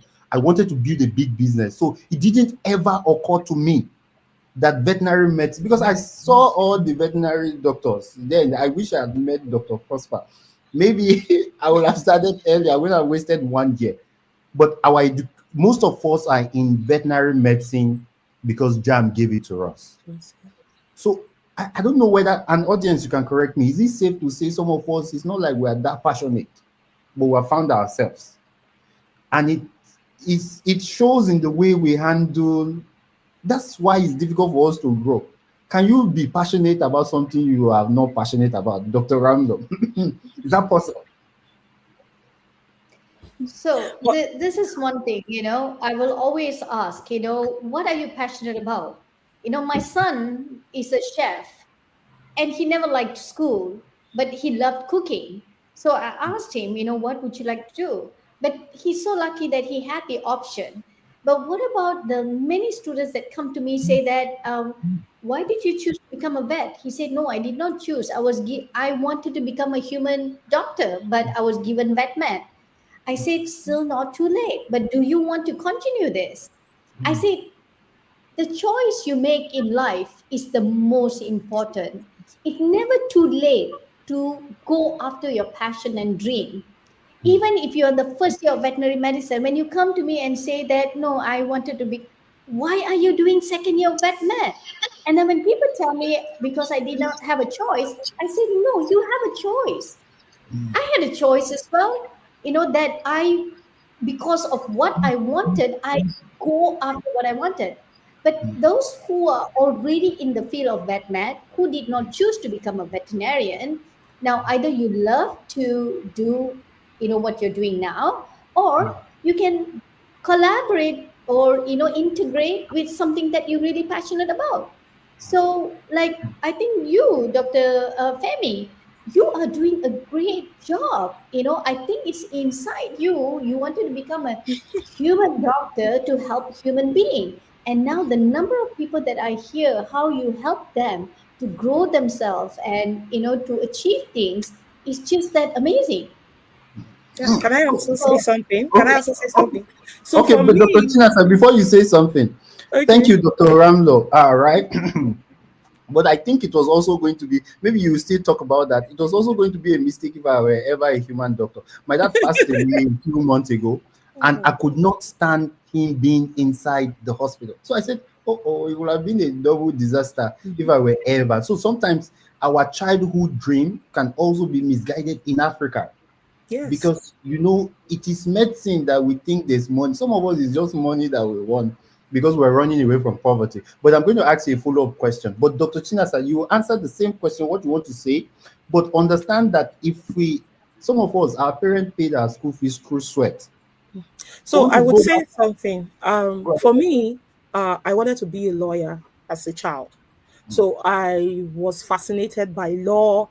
In fact, after my junior WAEC, I was already attending summer school in preparation for going to the art class to become a lawyer. And then our results came out and I had 12 A's, which was A parallel, and I was the only girl amongst there were six of us, and there were five boys and I, the girl. So my parents went for the PTA meeting and they're like, oh, these are the parents of this young lady, that had 12 A's.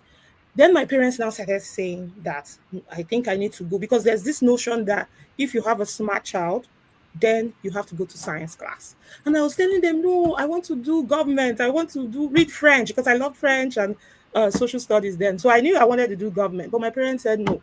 Then I got to school. I was in a boarding house in Osun State. And then when I got to school, for them to assign you to a class, you have to see the guidance counselor. So it was like, oh, what did you have to write what you got in all this? What did you get in math? A. What did you get in English? A. What did you get? The man was like, yeah, what's your name? And I said my name. He was like, oh, that you are going to science class. And he didn't give me a chance to even, say something that I want to be a lawyer. I tried to speak, but it was like, no, we can't make a special class for you. You have to go to science class. And that was how I went to science class. When my guardian called my parents that, my parents were like, yes, we also wanted her to go to science class. So that was how my parents moved me to science class. And then when you finish, the next thing is human medicine. I wanted to read human medicine, and dentistry was my second choice. So I didn't pass JAMB. I didn't get a very high score. I did got my WAEC well, but I didn't get a very high score. First JAMB, I didn't pass. Second JAMB, I think it was the third one. And then I went to Ibadan and they were having this change of course form. So I had two options, chemistry and vet medicine. So that was where I didn't know really about vet medicine, though we had a vet who would come check up our dogs and all that. But then I was like, oh, and I love dogs, my dog, I need to be a vet. So it was at that point that I said, okay, this this vet medicine wouldn't be a bad idea. You understand? People were like, "Oh, Chinasa, go into chemistry," because my elder brother is a medical doctor, also from UI. But he did 1 year in chemistry and then switched to human medicine. So they're like, "Oh, why don't you do like what your brother did?" Well, I said, "No, I think I like this vet because I have a very strong passion for animals." I got back to Lagos from Ibadan, and then I told my dad, and that was where the whole thing. My dad is has this very forceful personality. He was like, "What will people say?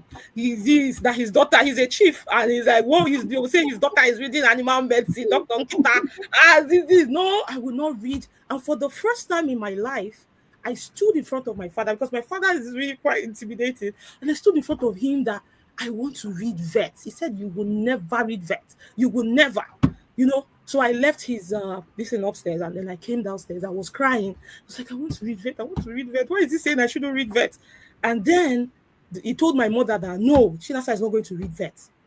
So the next day, I think he had a rethink, and maybe my mom also spoke to him too. She's like, "Allow this girl to do what she wants to do."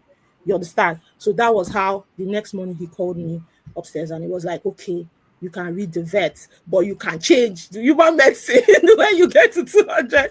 Thank God when I started the vet, there's a law in UI that says that you can't move from a professional course to another professional course.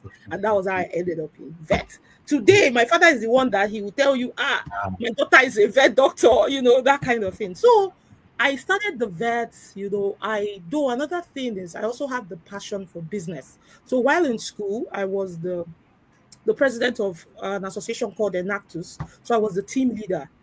Another thing that helped build my passion for business was I was a president. I was a team leader. So I was always having meetings with managers and CSR managers of different, businesses. In fact, there was a day I had a meeting with Promasidor, CSR manager in Promasidor, and also British American Tobacco in Lagos. And I had a surgery test for 2:30 in Ibadan. I went to Lagos the previous day. I had those 2 meetings, and I still went down to Ibadan to write my test. In fact, as I got upstairs into the veterinary, the surgery, for those who are in UI, they know that our surgery department is upstairs. And I got there, and then I started writing my test. So that when I finished school, our final year, I won an award for the most unlikely to practice vet because I was the business. Everybody, I was selling things. I'll go to Cotonou, I was selling shoes in school. People will owe me money. So what I devised a plan where if you pay me half of the money, I'll give you one leg of the shoe. When you complete the payment, I'll give you the second leg. So I was just one person who was always into business. I now finished service, got to Abuja, and I said no. In fact, in 600 level, I registered a company called Interiors and Environmentals. I wanted to do interiors because I had also a passion for that. At first, I was running away from the vets, but somehow, people now found out, oh, you are a vet, come and treat my dog. You are and that was how I started that dog bath and grooming service. And then I now started Vetlane. So I got into it. I had the passion left me for some time, and then I still found my way back into the profession. Yeah, so that's it. So again, interesting. But while I was talking with you, Dr. Chinasa, there was one long conversation we had. I remember I was in Lagos. Yeah. You mentioned that thank God for people like House of Pluto. Yes. That showed us what is really possible. So, I need to thank you. I need to just, I wish everybody could stand up and thank you, House of Pluto. Our paradigm, right in Africa. So you can see, her dad says she's a chief. And then she cannot study veterinary medicine. My dad thought I was doomed to be poor if I did veterinary medicine. Most of us have a background that relegates what we are now promoting. So it shows up in the way we arrange our shelves. It shows up in the way we even grant. So why will you go and do trademark for something you are not proud of? Just imagine that. So, but when people like you came up, I've not been to House of Pluto, but my next visit to Lagos, you have me as a guest. Look at how beautiful. So you will just be wondering, can somebody carry something you despise with so much honor? So you opened us up to a world that we didn't think we could be proud of. And then you're showing up as giving back to people like Vetlane has given birth to quite a lot of practice. I'm going to ask a follow-up question. I'm still going to, I don't know why I'm staying on this passion thing. Because a lot of us young people are stopped when we think finances is the problem. But my thought is the way we are thinking about what it is that we're even doing. So, okay. Are you with us, Dr. Puspa? Okay, you're back. So help us. Walk us through exactly. So for young vets here, right? You wanted veterinary medicine, you've invested so much in it, you're passionate about it. At a time you didn't even want to charge. And when you talk to young people from Nigeria with all this background, what exactly do you tell them? So that we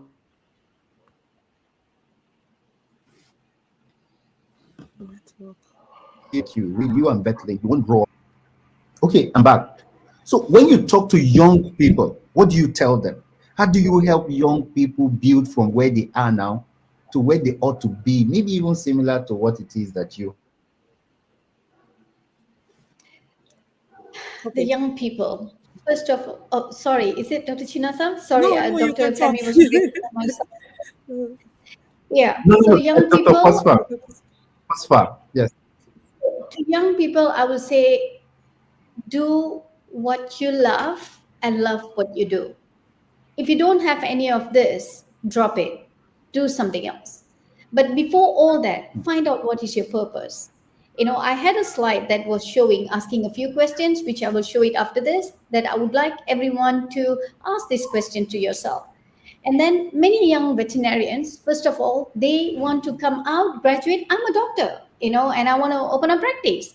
No, it doesn't work that way. Because we are life-saving people.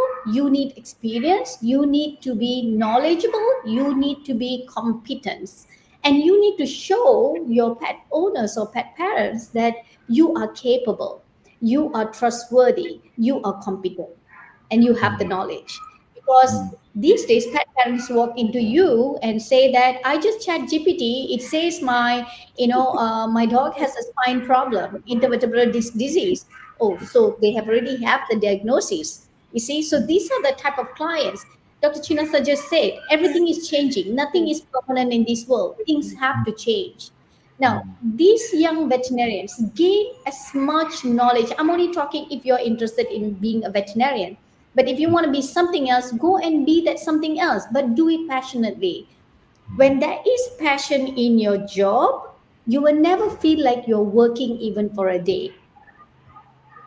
So every morning I wake up to come to work, which is like I look forward. It's another beautiful day. It's like it's been 27 years. I still feel the same. In fact, it's gotten better.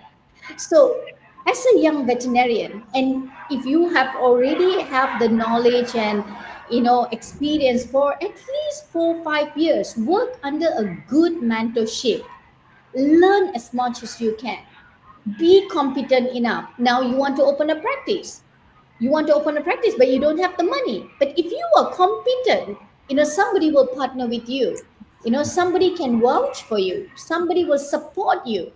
So the dream, don't fail to dream. Like Dr. Chinasa, she had already the dream. She already had the R trademark even before she registered. She was not sure whether she'll get the registration or not. But because she had the dream, I always say the universe will conspire to make it happen for you. This is what is called manifestation. Fantastic. Yeah. And then your hard work, persistence, and of course, always open your mind for learning. This is That's for fantastic. youngsters. And I want us all to see they are both winners. And they said, and you will notice something, a common denominator. They are all passionate about what it is that they do. You are failing because you don't look forward to going to work.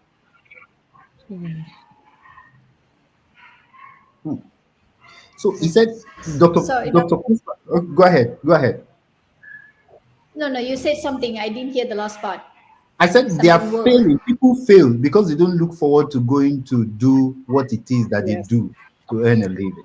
Yes, Yeah, because you when have you're not passionate about it, it tires you. It Mhm. drains your energy. You don't feel like doing it. But when you're passionate about it, you are in it, and you make this as your lifestyle, you just want to do it every day. It's like because it's part of you, it becomes part of you. So that is why I say do what you're passionate about. When my little girl was, 6 years old, she said she wants to become a hairdresser. I said, doesn't matter, be the best hairdresser. If you love what you're doing, you will be the best. yes. Dr. Yes, Chinasa, you Dr. want to say Femi. something? Yeah. So what I wanted to, just like what she said, you have to have that passion. You have to have that dream. Like there was something that happened. There was a time I was really sick, and then I couldn't go to work that day, and I was lying down, and my husband was tending to me. He made food for me, gave me drugs, and I took the drugs, and I was trying to sleep, and then my phone rang, and they're like, "Madam, your goods have come." So there are some goods I ordered from from I think it was the UK or something. And my husband was just looking at me. I got up, took my car keys. He said, "Where are you going to?" I said, "I'm going to the clinic." He was like, "How? Where? You are not feeling fine." So I said, "No, I have to be there. I have to see, the products. I have to do unboxing. I have to see, it was just that passion that I had. Every day I look forward to going Mm, to work every day. And then since that day, he was just looking at me. I was like, oh God, that my dad told him this thing when he came to mm, marry me, that this mm, girl, if there's anything, she loves business and she loves mm, her mm, profession. So mm. he said, oh, and he told me, oh, that's what? How can you auto? And truly, the illness just left. I don't know if it was the drugs or it was the products that came in. And that was how I got up, entered the car, and I was on my way to Gariki. So that's how it is when you have that passion. It no longer becomes a chore. Like you don't know when you do these things, even when you are tired, even when you're sick, even when you always want to come to you want to see the animals every day. You want to, see the clients, you want to solve issues, you want to treat them, you want to make them better. And people should also not look at the money that they have currently. Like I said, Vetlane, you saw the picture of where we started from in Lube village. It, no matter how what you're looking for, there's always a version But you can coming to that, get. there's a question specifically for how you grew. Yes. So if you don't mind, I will ask you that question, Okay. but I want to wrap up this passion issue and Okay. summarize for people to learn. Okay. So both of them are winners, they are not whiners. Whiners and really not passionate. She was sick and she just heard that her packages and all the sickness disappeared. Sophia. You have an edge if you're passionate. So Dr. Puspa said, you either be passionate about what you do or find passion. No. There was a way. I think I jotted that down. He said you have passion or you should be passionate. There was a way you put it. Put it. There has to be passion, or else it will be difficult for you to win. You cannot. So these days I sleep and I think about farmer life. Then somebody now say, oh, somebody wants to start what it is that we are doing. As if the person can put in the quality of work I put in, then I don't mind. I say, me myself, I respect the person. There's a quality of work required for excellence, and only passion can drive that excellence. So if you're not passionate, you will whine. So if you want to join the league of these two panelists that we have, find passion in what it is that you do. And maybe probably to wrap up this passion thing, I think you can find expression with what you currently have from something you deeply love. And maybe using myself as an example, not like I really, and pardon me, not like I really love veterinary medicine, but I love to grow people. So in Farmalab, there's Growth Thursday. We did Growth Thursday today. And you see, those are, and I want to build a big business. I always think that maybe one day Farmalab will be in the stock market. So you can, if something is in your hands and you discover you really don't like, find out what it is that you like that drives you. If it is commerce, there's commerce to everything that you want to do. So if you could find expression, and as Dr. Puspa said, if you really don't, you've checked your heart to heart, there's no passion. Go and find another thing to do. So let's leave this passion story because of the questions that I can see on the chat. Uh, both of you started, and this is very enlightening, right? And our young people need to pay attention to this. I saw where you started in 2016. It's a typical place for 70% of people who have started. In fact, some people start from there, they live from there, they die there. But you know, you have improved yours. Dr. Ramloo said he even started practice from our house. Dr. Chinasa, you mentioned, and I listened to that, that you were living in your clinic. Yes. So, but there were guiding principles. There were things you did. Dr. Chinasa, you mentioned you were reinvesting your income, your revenue. Yeah. You had money to buy a car. You didn't buy a car. So let's start from you, Dr. Chinasa. Then we'll move to Dr. Ramloo. Okay. That discipline of reinvesting your revenue, because a lot of us wants to show. And apologies, I thank God that we are from the same place. There are family problems. Your parents probably wants to have surgery. I have somebody whose parent wants to have surgery, and the person wipes out the entire capital. Some people sell their stock to handle background issues. Have you been able to maintain that discipline to grow your funds until where you got to a place where this is a superstar? So can you share on those disciplines? Okay.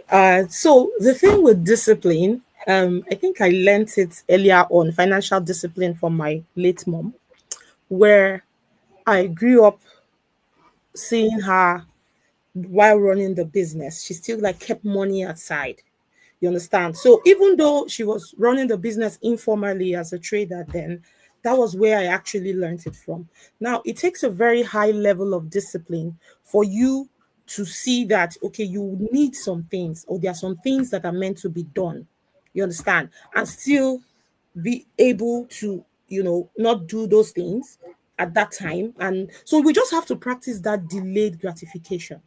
So, like I said, I talked about an account where I kept aside. You understand? I kept that account aside for putting in money. At first, I started monthly, and then later I graduated to, I think, weekly, and then before which is now daily. Because you see your working capital. That working capital, most of the time, money is moving in, money is going out, money is moving in, and money is going out.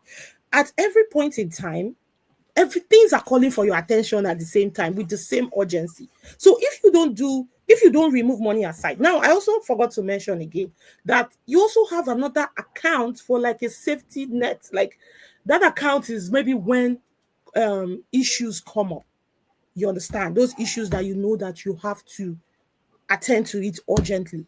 You understand? So you have to have that discipline to be able to pull money. Now, the thing is, what happens is you can't pull that money in big chunks. If you do it little, you wouldn't actually feel it on your working capital. You understand? So you are still able to run your business. You're still able to buy your goods. Maybe all it will only affect is maybe if you were supposed to buy 40 crates of canned food, maybe you end up buying 38 or you end up buying 39 and all. So you just gradually just try to remove some money to keep at the side. For example, I remember in 20 2019 we moved to Gariki, where we just left. We were at the back store, and then I had stayed for a year, and then we were supposed to I wanted to get the front store because we people had to pass through like a soak away system to get to the store. There was water everywhere, the place was smelling. I didn't have the money at that point to pay for that store. So one of the things I would do, you understand, is to go. I would go to that. The store became vacant because the original occupant who was there left. Boutique who was in that store. I would go into that store and I would walk around and I would pray. And I'm like, nobody is going to take this store till I get the money to pay. until after some time, I went to meet the store, the people managing the plaza, and I told them, okay, I have this amount of money. Please, can I pay for this place? And I will complete it in a couple of months. And that was how they gave me the place. Now, one thing I did, they gave me a place. I didn't have money to stock up that store. I was already at the back, like I said. So what I did was I moved in some things. I had a plan where at each month, because of that account I had kept aside, I would take money. This month I will buy AC. Next month I would buy this. The other month I will buy reception decks. Next month, so you can't have that money at each point in time at once, because you also have to look at how much is coming in every day, how many clients are buying from you, how many clients are coming to the clinic. You also have to work with what you're seeing. But if you are able to get something aside that is helping you, and every month you just keep buying, and then I looked back one day and I saw that the whole store was filled up. How I did that, I didn't know, but it was just that gradual thing. And then one small thing today, no matter how small it looks, it definitely compounds at the end of the day. At the end of the day, it compounds, and then you find out that, oh, I've been able to achieve this thing, but I achieved it gradually. Yeah. Like I also said, building capital, you have to look at the business. Where can you get money from? When I started Vetlane, I looked at the big players in the practice at that time. I didn't have that kind of money. So I had to look for a small way to gain entrance, you understand? So that's just it. You just have to find a way gradually and build that discipline. Delayed gratification is very important. And then look at the end picture. Don't look at what you're currently seeing. Like I said, I was driving a car that I could not, I would be praying, or like, please don't stop me on the road on Airport Express. Sometimes I'll be carrying my stuff, and Vetlane was well known on Instagram. People were like, oh, Vetlane. But the owner of Vetlane was driving a car that could stop her on the road. So that takes, like, I had the money to do that, but I just could not bring out the money. In fact, there was the day I bought a brand new furniture. Vetlane was running on second-hand furniture, which were really very good. I was able to find stores where I could get like second-hand thrift stores, Panteka, you get those things. The day I bought new furniture, I think that was in 2023. People would not believe. And Vetlane was, people knew Vetlane. I sat down on that chair and I made a statement. I said, so finally, I bought a brand new chair. No, but I could afford it earlier. But I was looking for the cheaper means until I had enough capital to not say, okay, I can buy this comfortably, and then I still have money to run the business. So I would just implore everyone to learn how to be financially prudent. There are some trainings you can go online, YouTube. It's just about blocking a part of your side, a part of your memory, and put that vision that I want to achieve financial independence. I want to be able to do this, and you'll be able to do it. Thank you. Amazing. You're welcome. Amazing. So, Dr. Puspa, you want to say something about that? Although I have a separate question I want to ask you. Do you want me to, let me wrap this up, or is there anything on your mind that you want to push into this financial, because it's the difference? Okay, good. So these are winners, and I keep going back to the fact that they are winners. You cannot argue against results. Have a formula. Let something go out into safety nets, go out into saving for infrastructure every day. And by the way, if they are sowing ashwebi and you don't have a personal money to buy that ashwebi, go with your. I cannot overemphasize this because I see it destroy a lot of young people.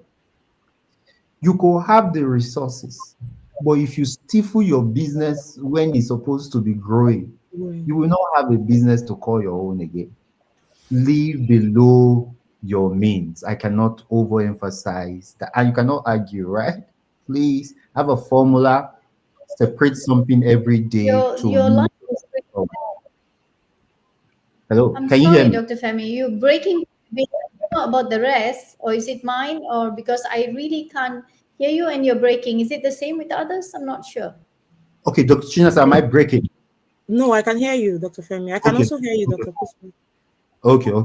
All right, Okay, good. So maybe. All right. Sorry. So, but Dr. Puspa, a question. Team building. Team building, that's also another big issue in the practice. Dr. Chinasa said she has 53 persons working with her. I don't know how many people work in House of Pluto, but the person who advised you earlier that it's difficult to find good people, you know, you mentioned it in your story, was in part right. Because, you know, my first business, my first veterinary clinic failed because of somebody I employed. I've gotten better a bit, but the part I work with the most, on the most, right, is the quality of people that work with me. I won't allow you stay 3 months if you don't share our values. Like, I will not allow you stay past 3 months if you don't share our value. There was a time in Ibadan, I allowed two vets go at the same time, and the association wrote to me and were very angry. I cannot treat professionals like this. I said, well, it's written in the book they signed that I can let them go within 3 months without even explaining myself. But have you been able to build a thing? Is there a trick to it? Is there a technique to it? How do you find good, or how did you find good Nigeria? I saw in your videos they are Nigerian. Do you like them? Did you groom them? Have you sacked them? Was there any association writing to you of labor law, etc.? So how do you build a good team? Dr. Femi, can you hear me? Can everyone hear me? Yes. Yes, I can hear you. Well, how did you build a good Okay. team? Yeah. Go ahead. Yeah. So I think it's also very important. Like I think Dr. Femi or Dr. Chinasa did mention that in Nigeria we have trust issue. You want a carpenter to come and do something for you, you have to pay upfront, and then they might run away, but I have to trust them. But for them to do the job, they need the money. So it's like chicken and egg story. If I don't give the money, he will not do work, and if he doesn't show me the trust, and I refusing to pay, but I'm the losing side, I have to pay the money. So in here what we do is like I would like to have an interview, see the person, and I think we also have to be experienced enough to learn some body language and to know them, do your due diligence about the person. So interview them, and then if you're happy, employ them. But another thing is that treat them well. If you trust them and you create a trusting environment, I think this is a very important thing, that all of us staffs, they will be in our lobby roaming around till 9, 10 o'clock at night before they go to sleep, because we also treat them well. Treating them well is about giving them accommodation. I used to think, my friend who said that it's impossible, he used to run a restaurant that people work and they go in the traffic. I think before COVID the traffic in Lagos used to be so bad, and they go back at 7 p.m. By the time they reach home it's 12 midnight, and then the next morning by 5, 6 o'clock they have to wake up. This is a very hard life, and we as employers, I think we have to understand what they're going through. So how about all employers prepare a space for them to stay, probably within budget, probably a minimum, so that they save their cost of traveling, commuting, and also to increase productivity. If they finish work and they go to get a rest and sleep well, and the next morning they come to work, so that's another thing. So trust, communication, build them, motivate them. When somebody makes a mistake, we identify the mistake, we try to rectify it and try to solve it. And then we also do a post-mortem on that mistake. How can we prevent it from happening the next time? But if somebody is stealing after you, these are the people that you have to let go. I can tolerate somebody who's not knowledgeable enough that we can educate them, but we can't tolerate, or we should not tolerate problem with characters or attitude. So these are the people that you might be very smart, very very knowledgeable, but if he doesn't have a good character or good attitude, this person cannot be in the good team, which is a succeeding team. These are my I would say my secrets or my key points. treat them well. Even our people who keep this place clean, we call them sanitation officers, and we treat them well, and here there's no hierarchy. And we always practice that. Okay. First thing when I employ a doctor, I'll say, if a dog shits in the consultation room, you pick it up. You don't wait for your sanitation officers to come and clean up. You see, you do it.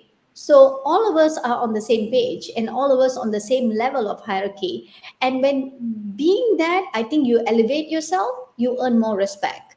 So this is how I believe it should work in building a team. And we always treat them well, and you always have a team building. We also have something called book reading days, that we give a book to one of our staff. You read it and you come back, we share the content.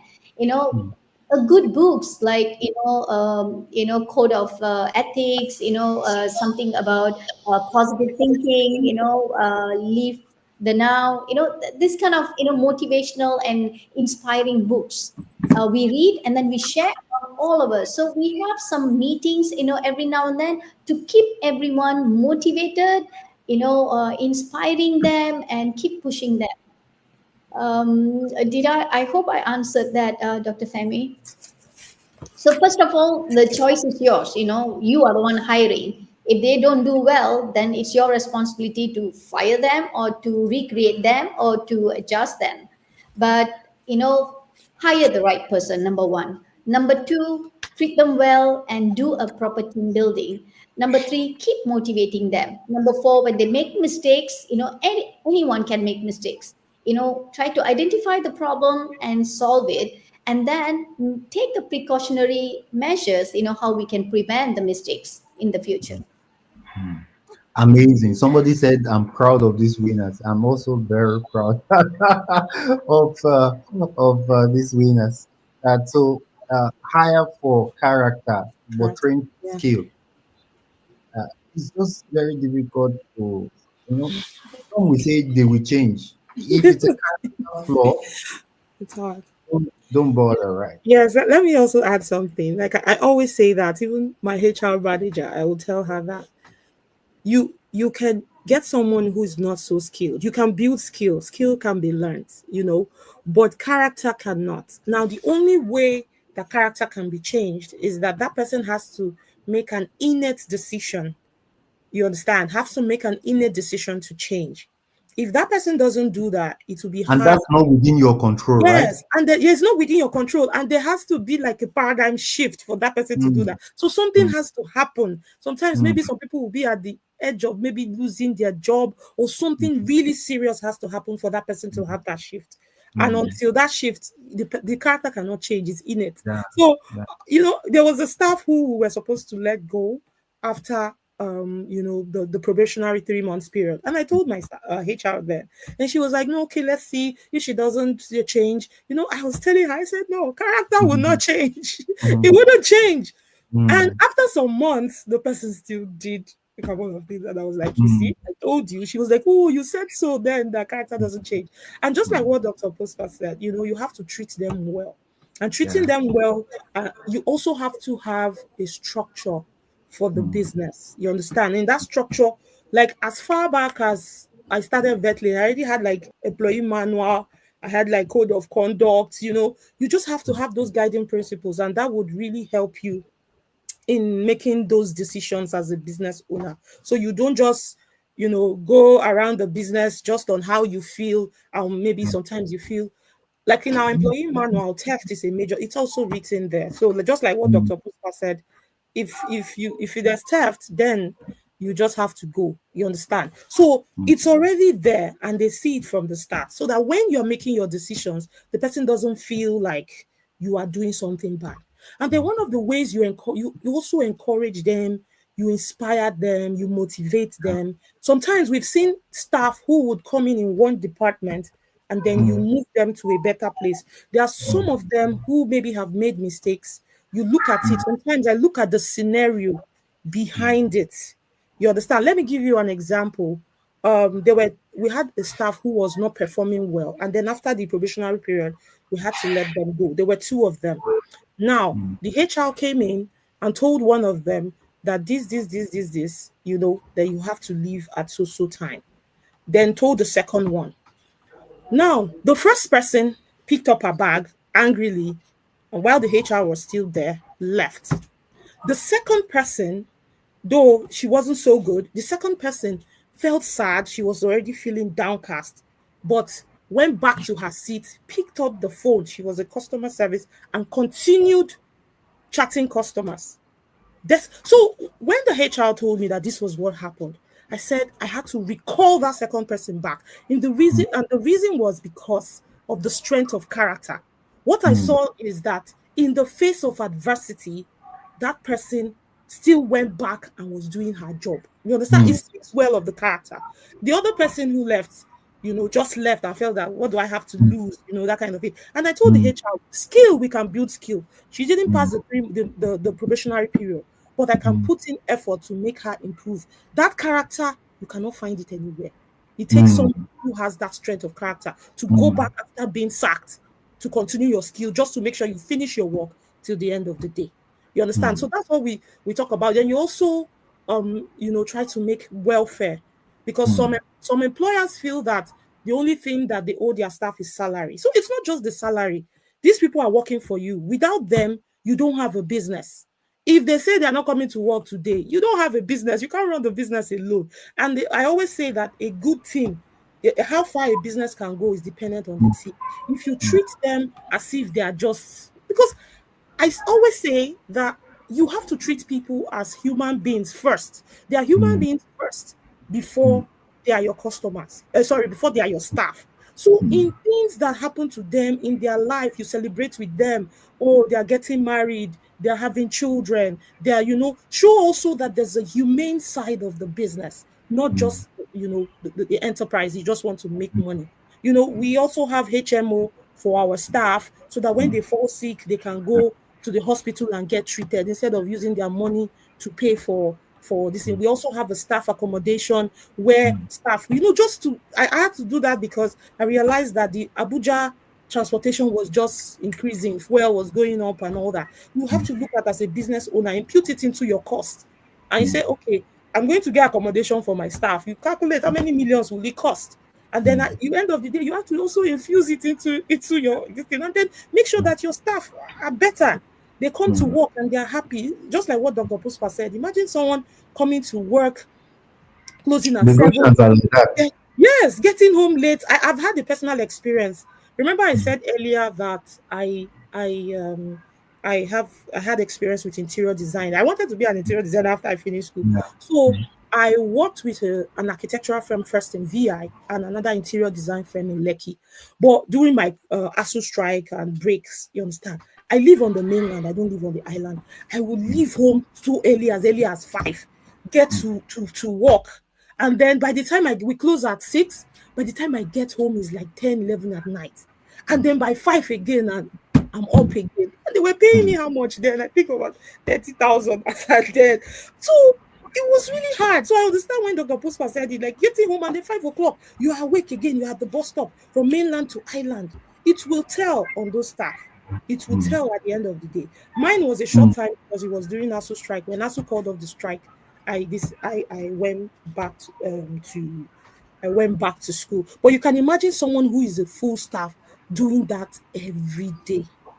It will tell on the staff, and their productivity.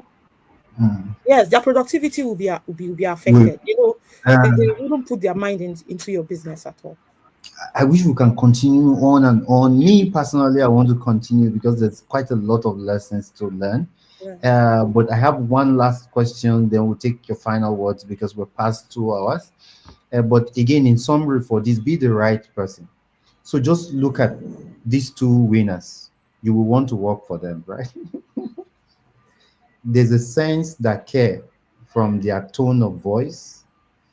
There's also a sense that shows they know what they are doing. So you want to have better team, be a better person. Very important. The second thing is, you see, people want to work for somebody who is human. Show you care. Be a better person. Show you care. And then finally, hire for character. You are not God. You cannot change people.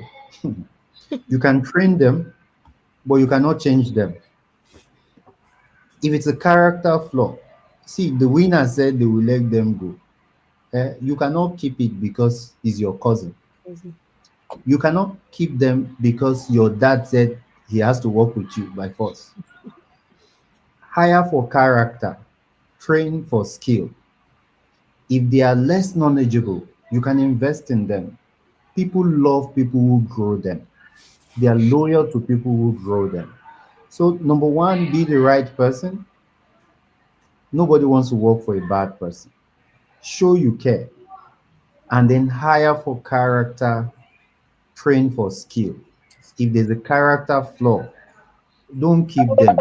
If you were recommended by your spiritual head or your parents, you have a business to run, not a charity to crash, right?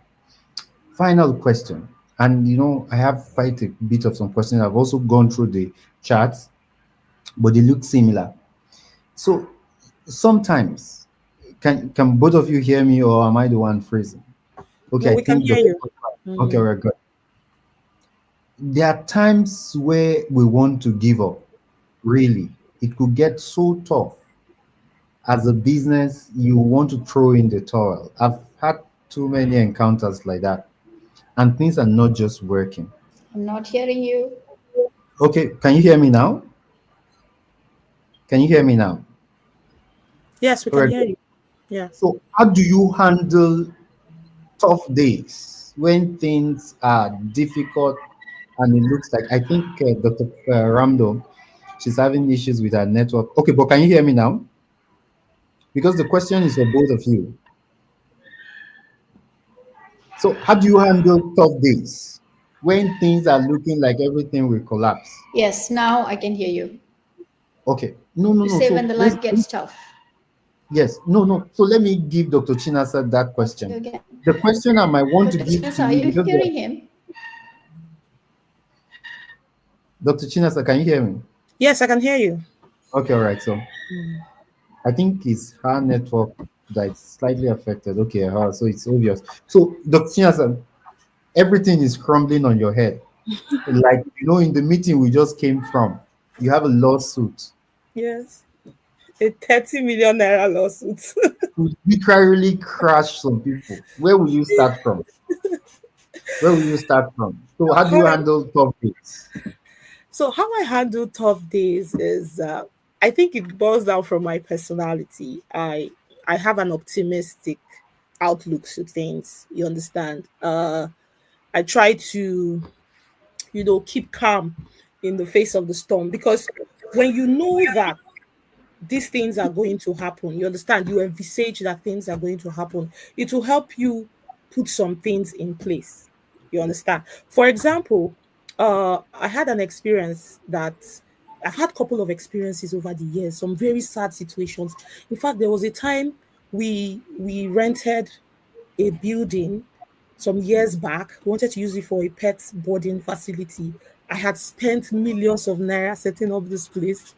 And in fact, it took us 4 months, renovations and all. And then the client, the owner of the building, sold the building and told us to pack out. Like, I don't know if you understand what I'm trying to say. This is like, and I'm sitting down and I'm like, God, what am I going to do? I just had to, I'm Christian and a practicing Christian. So at the end of the day, I always go to God and I'm like, you have to help me out of this situation. I don't know what to do. How do I pack out? Where do I go to? In fact, the people who bought the building were already there to demo, they wanted to pull down the building and set up their own. So they were with their workers and all. And my staff is calling me, Madam. What I learned from it was that, no, the owner of the building said, it's my building. So I don't have, it's my building. So I can choose to do whatever. And he didn't even want to refund the millions I spent for the renovation. He just wanted, he said he was just going to, he even removed the 4 months that I used for the renovation and paid me the balance of my rent. So he felt that that's what he is entitled. That's what he can pay me. But I learned one thing. I said, I would never allow this thing happen. Just like what Dr. Puspa said, where you look at your mistakes. I saw that. I didn't enter, even though there was an agreement and all that, but I should have made an agreement stating that I was spending so and so amount of money on renovations. I didn't enter that agreement, and I learned my lesson. And that was the point. That was like 4 years ago, thereabout. I had to get a company lawyer for Vetlane. And I said, never again will it happen again. In as much as we didn't have any lawsuit then, I was like, I was paying the retainership fee every year because I knew that something will come up, something will come up. You understand? We draft out forms and so many things. I run it through the lawyer. He tells me, okay. In fact, the building we were in Area 10, at the point of signing the agreement, we saw a point where they said animals should not be in the building. Imagine me signing and not getting a lawyer involved. It was the lawyer that even pointed it out and said, did you see that there should not be animals in this building? And you are getting this building for a veterinary clinic. So that was when I said, I had to go back to the landlord that we originally said that we told you we want to use it for a veterinary clinic. So getting advice from people who are more knowledgeable than you, people who are in the industry also helps to go a long way. And then having just that positive outlook. I always believe that there's always light at the end of the tunnel. At that point, it's going to be really hard. Like the day, this client, I was like, how? What? Well, you put some things in place. We are facing the lawsuit headstrong, and I'm not afraid, you understand, because we know everything. We have our facts, we have our everything. So you just have to push through, and you have to have that mindset that challenges will always come. As long as you are going to be successful, challenges will always come. It is when you are not successful that challenges will not come. So you should be happy. There's an African proverb that says, it is only a ripe orange that sticks are thrown to. When you are unripe, they don't throw you sticks. But when you are ripe, that's when they throw you. So you should, the sticks shows that you're doing something good.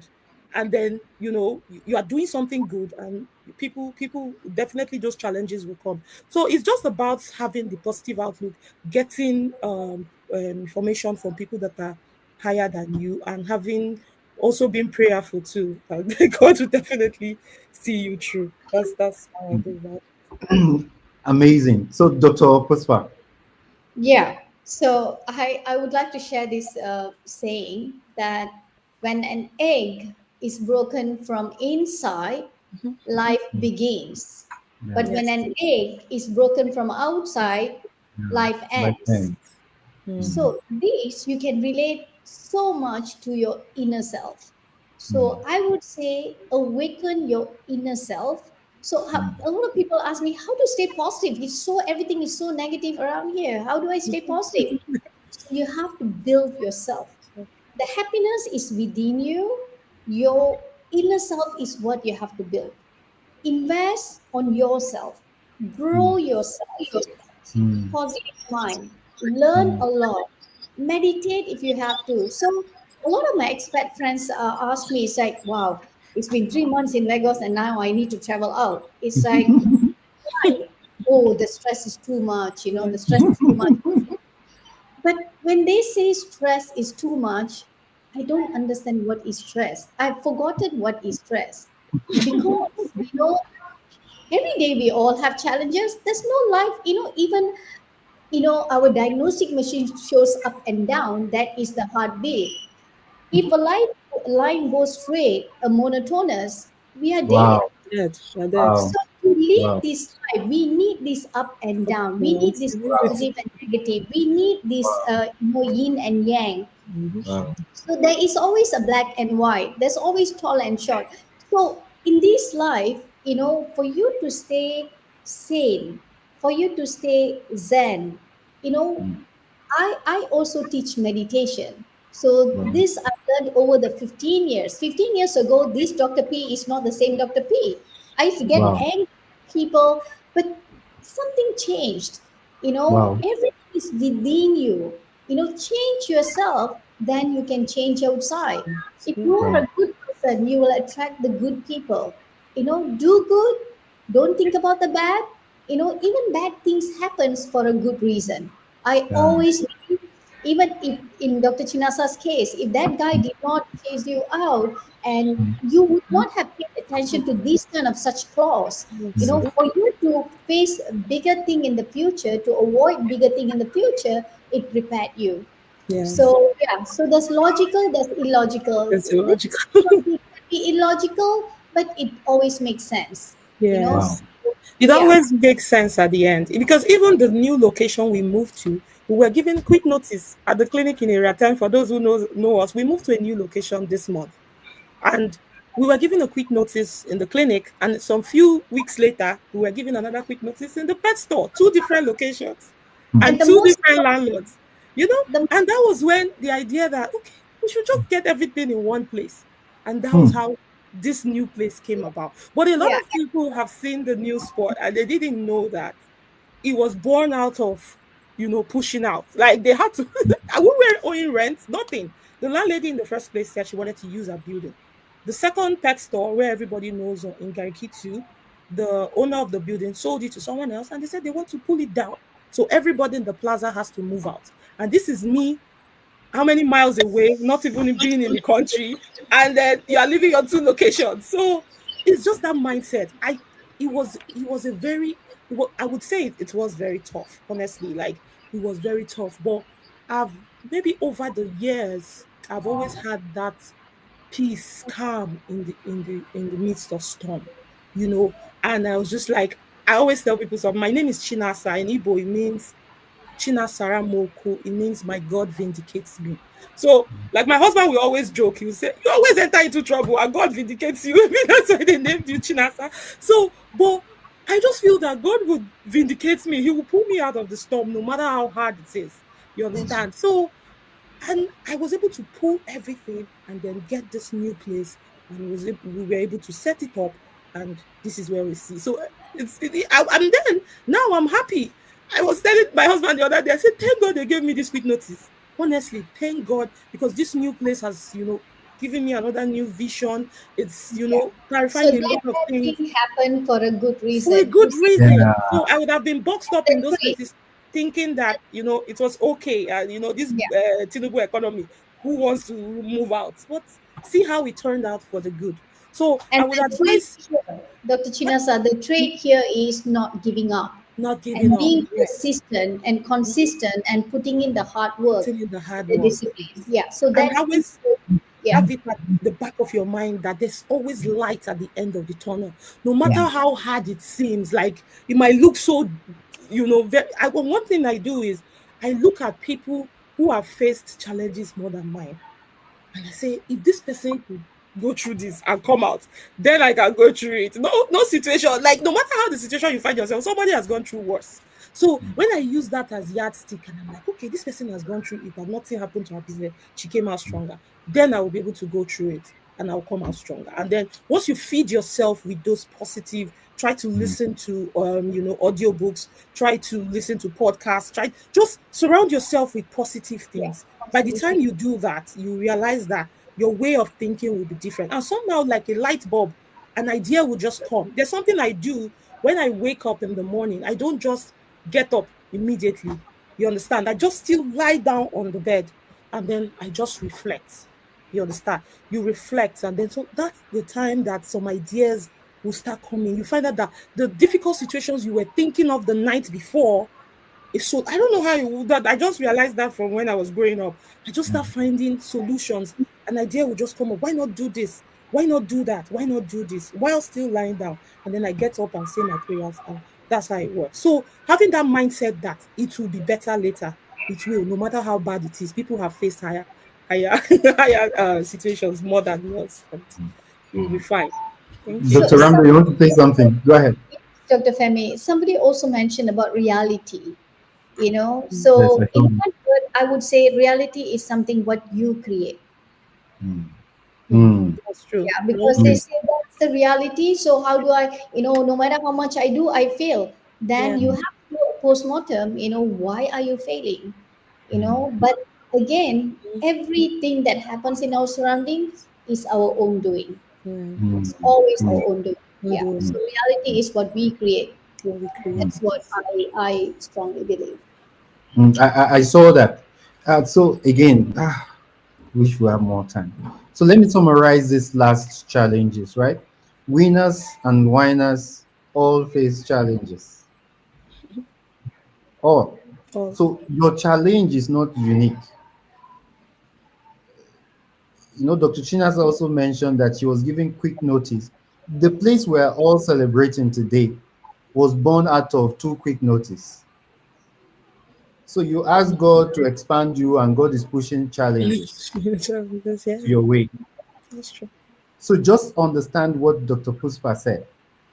Once the line is straight, you're dead. But what makes the graph beautiful is that it goes up and down. Yeah, Isn't this just nice? beautiful.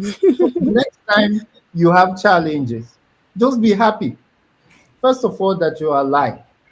And if you ever leave this conversation as a winner, just have in mind that they gave the Christinas a quick notice, and then something happened. Dr. Pusa wanted to commit suicide, but she's now a brand everybody look forward to. So don't whine, win.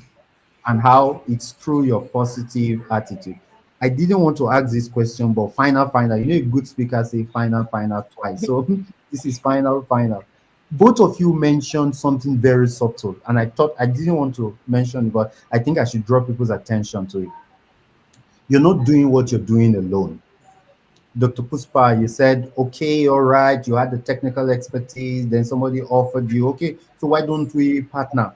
And then you have something beautiful. Dr. Chinasa, you said you had 80,000 and then you needed 150,000 and somebody gave you the balance and then now both of you are partnering to beautiful things. Sometimes it's not a solo work.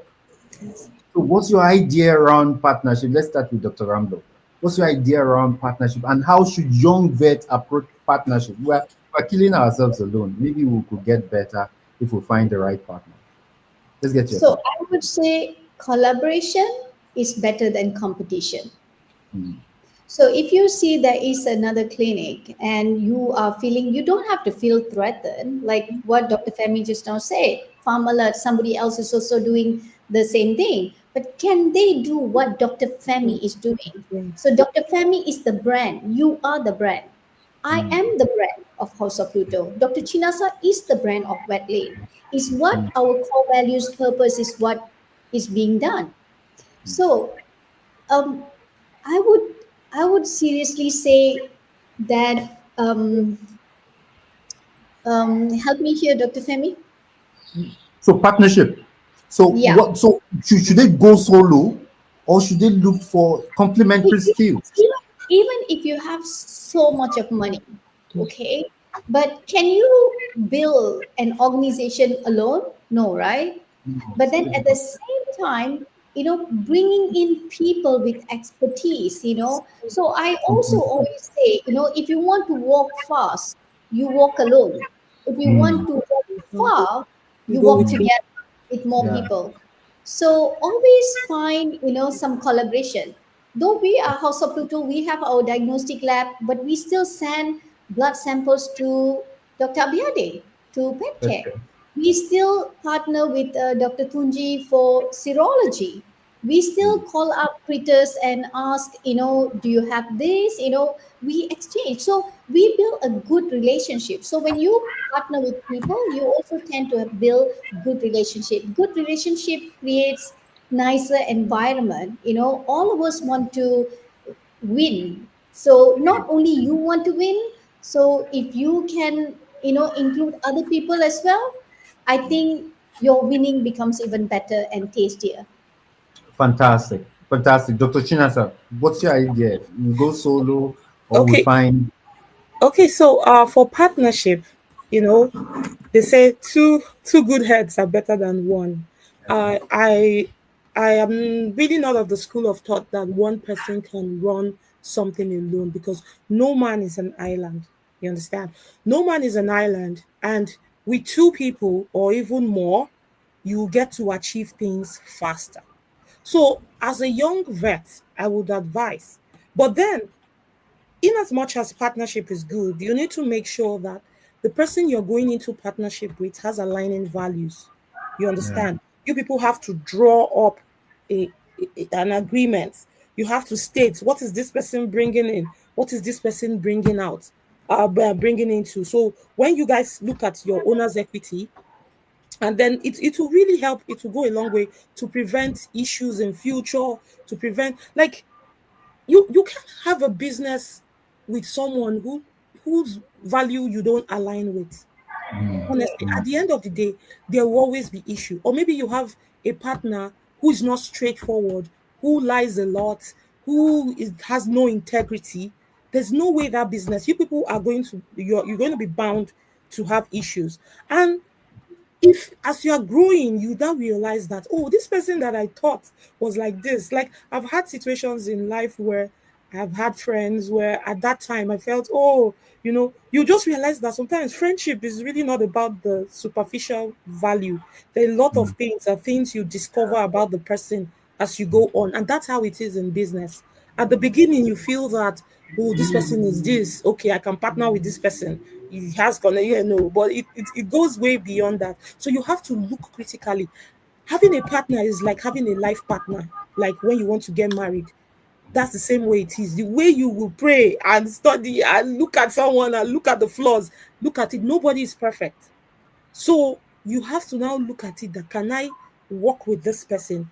If we have challenges, how does the person? I remember telling you about a staff who, in the face of adversity, still did hair. Do you want to go into a business with a partner who, in the face of adversity, the person will flip and throw everything under the bus, and then the next thing you people will find yourself on Instablog? Do you get? So you have to have someone who has that strength of character. It's very hard to find. It's very hard to find, but you need to really look critically. I always say this thing, even in friendship, let me digress. Even in friendship, like, nobody is 100% to you as a human, because you are not perfect. The person is not perfect. If you can't find everything in one person. So if you go through life thinking that, oh, I have this best friend. Now, this best friend, your best friend might support your dreams. Your best friend might be there for you, might even through your sad situations. There might be a day you really need money for something. The best friend might not give it to you. And then you feel that, oh, because this person didn't give me this, you throw away all the good things the person has done, that kind of thing. So you approach business in that way. You look at it. This person is not perfect. Sometimes this person will make me angry, but how can I still work with this person even in the face of adversity? It will help us, because sometimes we see stories online, two partners fighting, so you have to work with somebody that you align with, and you can actually, even if there's a situation, the person is not going to throw you on that course. And that's how I think. So, but partnership is good.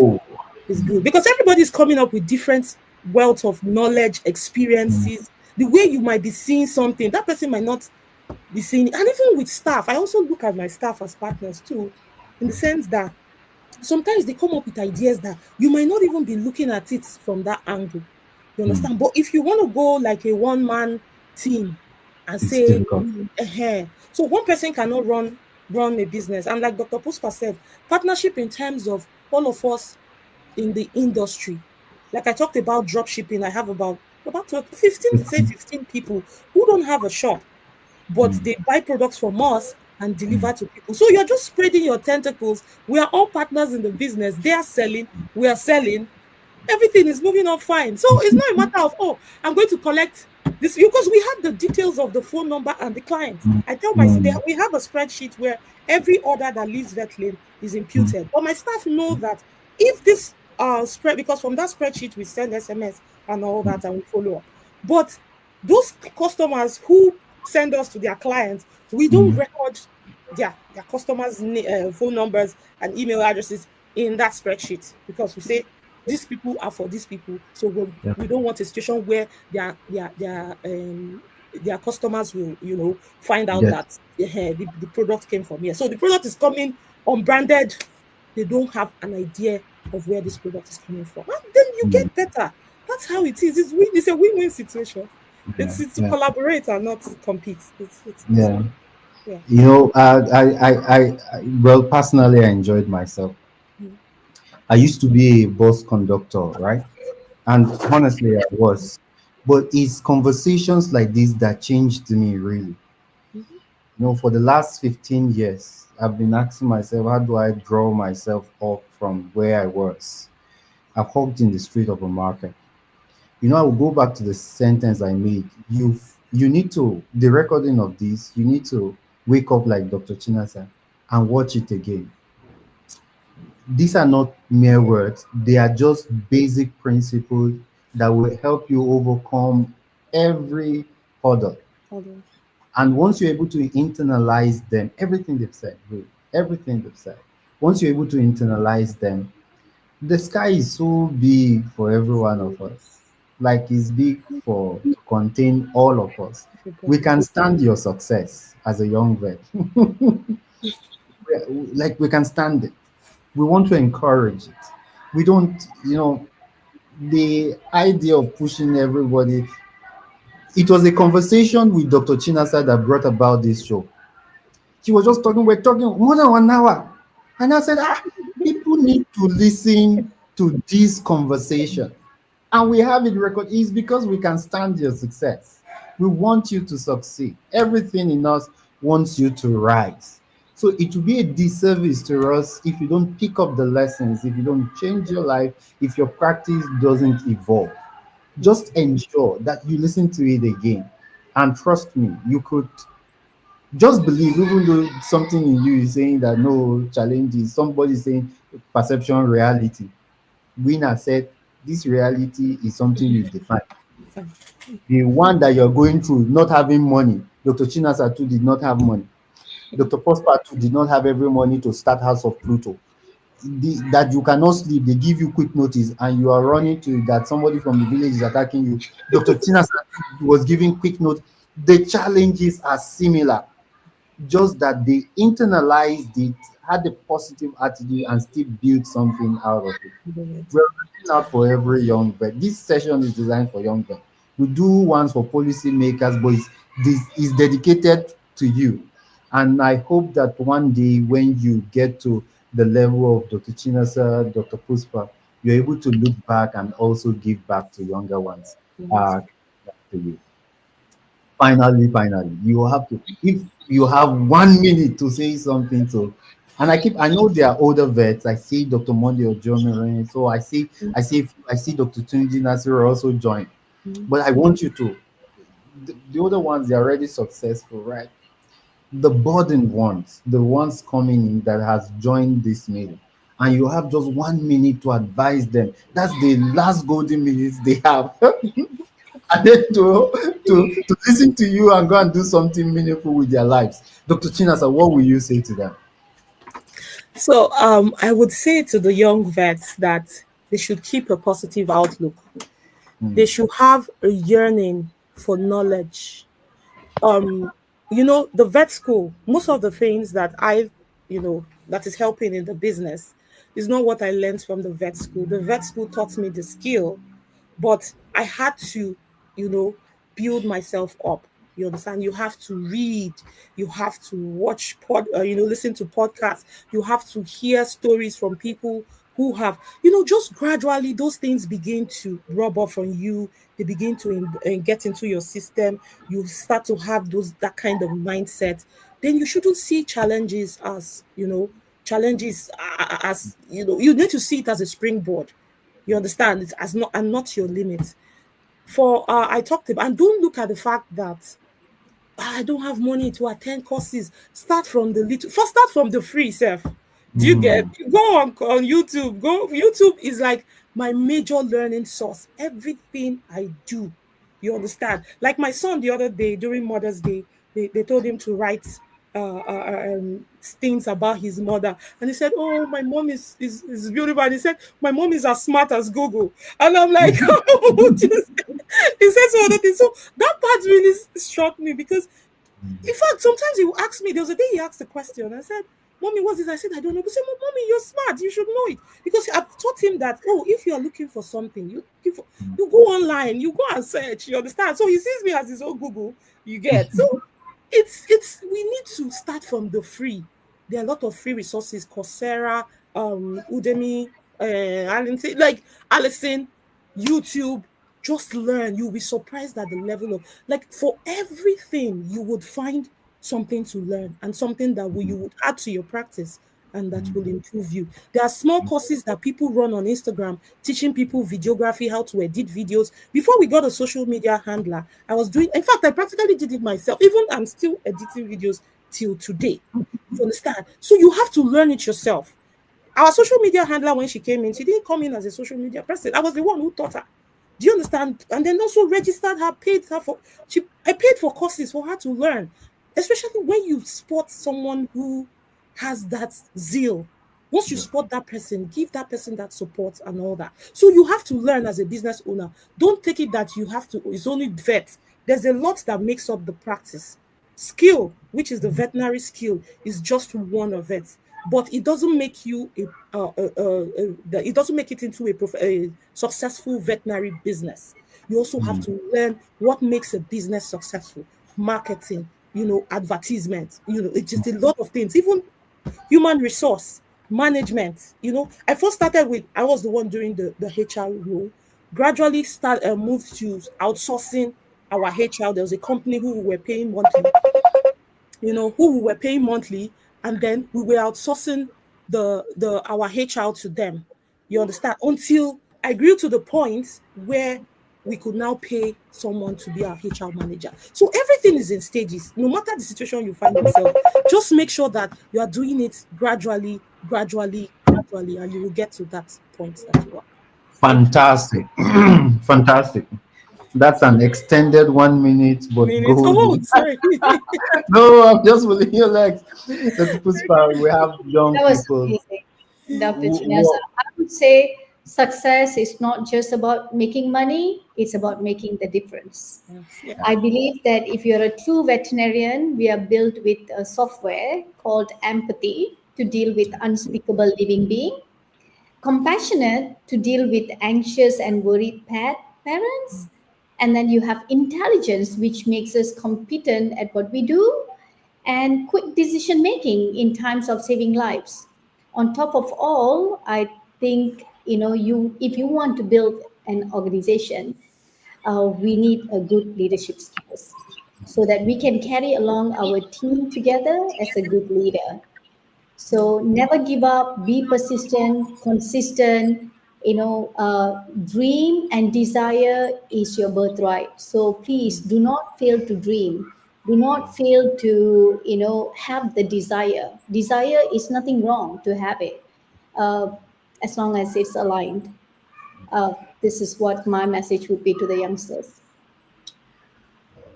What? I love it. Right. I think I feel really very good. Feel really very good. Uh, and for the quality that we hosted today, although I was the hoster said I was a host, but I was also hosted because I'm going with quite a handful of some lessons. And personally, I will also rewatch these meetings because there's a few things too we're working on in Parmalat too that needs a few reshaping. So iron sharpens iron, so people sharpens the containers of his friend. I've said this before. For every young vet here, we can stand your brilliance. Don't dull it. Don't dim it. We can stand it. And if you've seen the two panelists, they want to support it. They got here, none of them reserved any knowledge. It's because a candle doesn't dim, lighting another candle. For us in Nigeria, because I know there are participants outside Nigeria, there's this small rivalry at the top, right? We don't need that. We need to all come together. The veterinary profession in Nigeria and in Africa will glow if we all succeed together.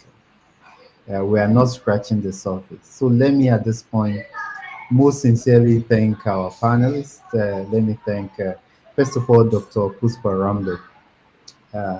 I know I said this earlier. It was in a conversation, over an hour conversation with Dr. Chinasa, that meeting was done.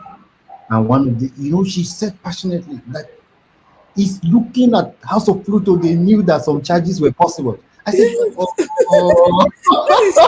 The first day I saw them on Instagram, I had to follow. I was like, wow, this place is in Nigeria. Like, I was like, you set that standard that people, I'm like, no, it's, and I really, really thank you for bringing that level of practice into Nigeria. It's making us see that, okay, so we can actually charge clients, our what, so no longer are those days where we will be so skeptical. Now, Yeah, but just trying to make sure that we improve our practice. House of Pluto exactly. is one place I look up to. Like sometimes I tell my friends, have you seen this place in Lagos? That they look so beautiful. Like the standard you have out here in advanced countries where I am, Mm. that's what we have in Nigeria. And Nigeria, we can actually do it. We can Yeah. actually do it. Set your standards right. That's it. Yes. Give the value. It's not about taking, it's about giving. Yes. It's about giving. That's true. Thank you for bringing the light into Nigeria, really, and Yeah. thank you for shining your light. We cannot Thank you so thank you much enough. for We including me. cannot Yeah, thank you Thank enough. And then, you. of course, to Dr. Chinasa, your energy is contagious. something else. It's I Yeah. have contagious. the Chinasa in Abuja very soon. Your energy is And contagious. Dr. Femi, if you don't mind, in my slides, I know I had so many slides, but just my Instagram slides so that people can scan and they can start Okay. following House of All right. Pluto. So, back And end, we can you bring start. up that slide? That Yeah, slide. just Where's the the slide? Instagram live. Or even if you want to just go through all the slides, I have my family picture, my Okay, before and good. after, I think who that's the is now. second slide, right? Yeah, that's This, the first slide. First slide, third and fourth. Yeah. this is the Yeah, slide you want. this is the question that I want people to think about. This is my two veterinarians who left me to America and to UK after 3 years. Oh, and you're crying. Oh. Oh, that's a That's touching. really If I Yeah, have his number, I will ask him to come back. beautiful. All right, they'll be then. back. Yeah, and these are our interns. We always continuously support interns. So whoever is Beautiful. here would like to do internship, we would Oh, be welcome. fantastic. Beautiful. Fantastic. I love this. All And right, that's good. scan Mm. and follow us at House of Pluto. Yep. And if you can go back to the part one, the last slide, which is my family, the part one. This is the part two slide. So the part one, yeah. Oh. So that's my family. And at this end, right, the on your left end, that is Sarah, who's our hospital manager right now. She's Okay.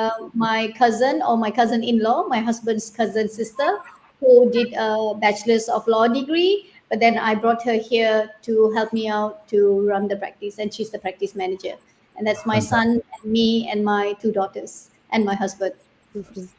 Yeah, So, and no, no, I no, have to wait. tell you, Your after two 8 daughters. years, yeah, after 8 years, my husband left Nigeria, but I decided to stay on because I had a mission and vision to Mm. uplift the veterinary field. So this is what Okay. I tell people, it's okay, but he's back there, my son is back there, my daughter is back there, my youngest daughter is still here with me, and Sarah. So we are the three ladies here, still in Nigeria, and Yeah. yeah, we will serve the mission. This is This beautiful. is so again. I think we need to thank you again and again and again, and I'm happy. Quite a lot of us have also picked that energy.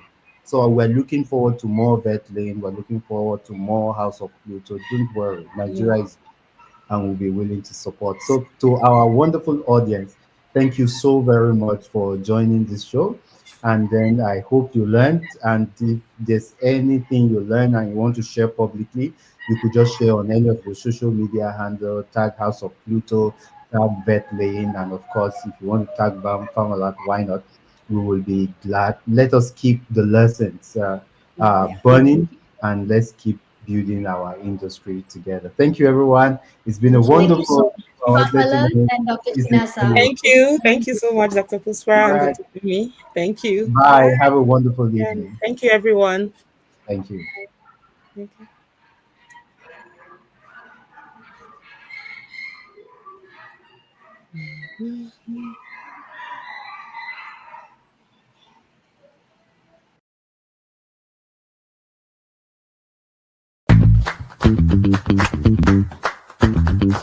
Checkmate.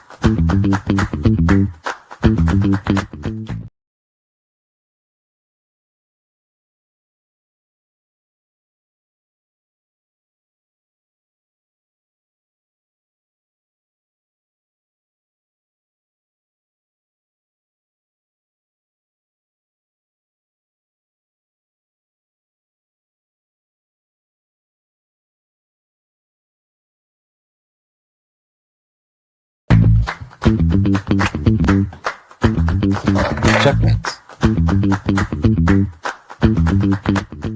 Life, like chess, requires a playbook. And for us in the animal health industry, we must play to win. There are winners and there are whiners.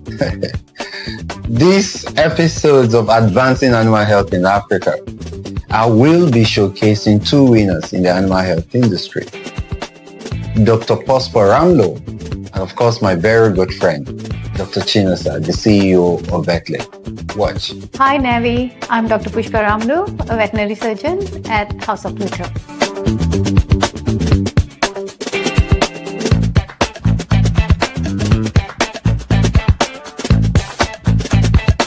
Hi everyone, I'm Dr. Chinasa, the CEO of Vetlane Animal Healthcare.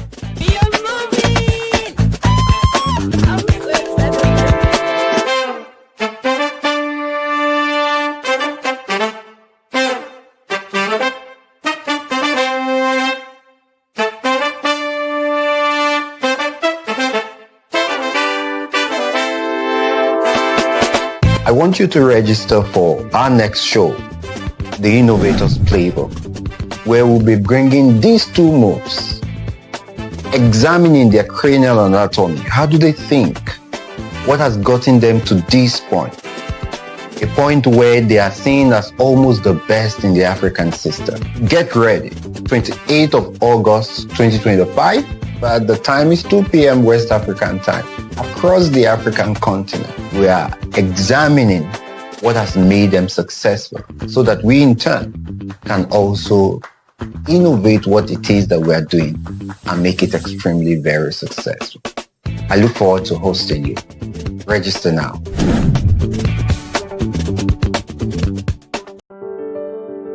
Across Nigeria and now Liberia, Farm Alert is redefining access to animal health one community at a time.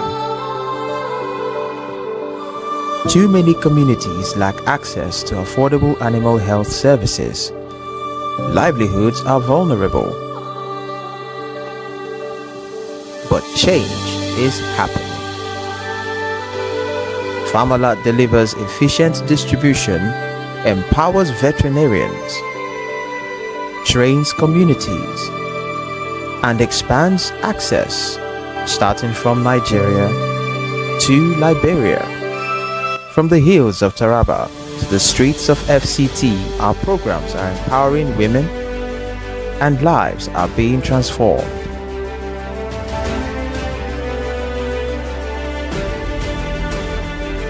Through our Vetrepreneurship and Outlier programs, over 20 veterinarians have received grants and support to grow sustainable practices. Hello everyone, I'm Dr. Adejuwon Adetola, the CEO founder Dr. Adetola Pet Care. Hello viewers, my name is Dr. Asika Onyekachi Augustine, the founder of Fori Pulse Veterinary Healthcare. Hi, good afternoon. My name is Pashamli Mumezetan and I'm the CEO of Vet Next Door Veterinary Services and Consultancy. My name is Grace Manuel. I'm a veterinarian with a practice in the city of Abuja. I'm one of the recipients of the Vet Entrepreneurship Award 2nd edition sponsored by Farm Alert. Since the time of the award, our monthly revenue has increased to 200% and that is the least we have ever done.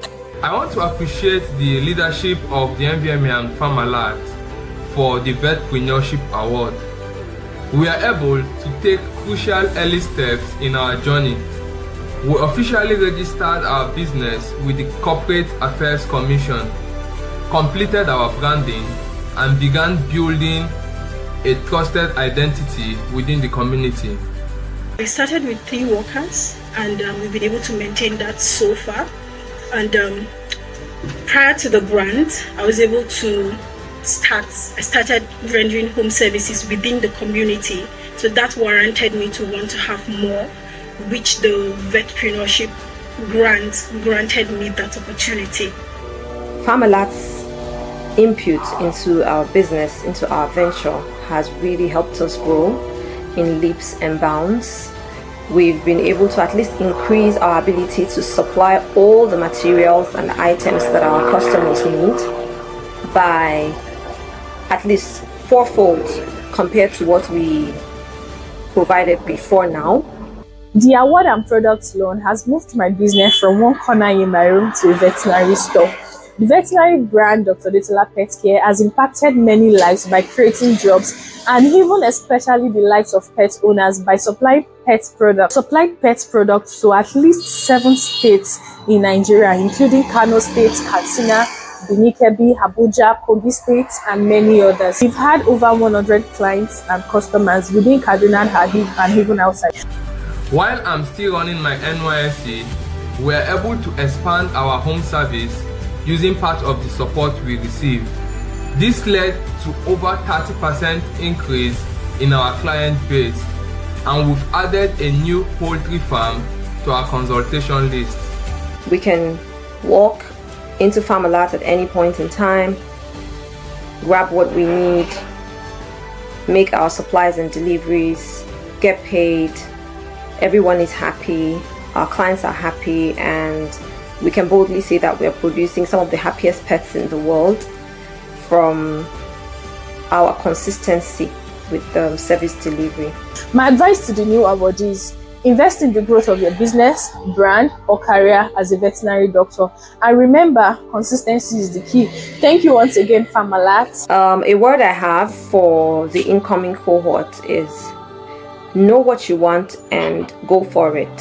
And give the community a reason to be proud of you with what you will be getting. Thank you to NVMA and to Farmalart for this great opportunity. We do not take it for granted. Thank you.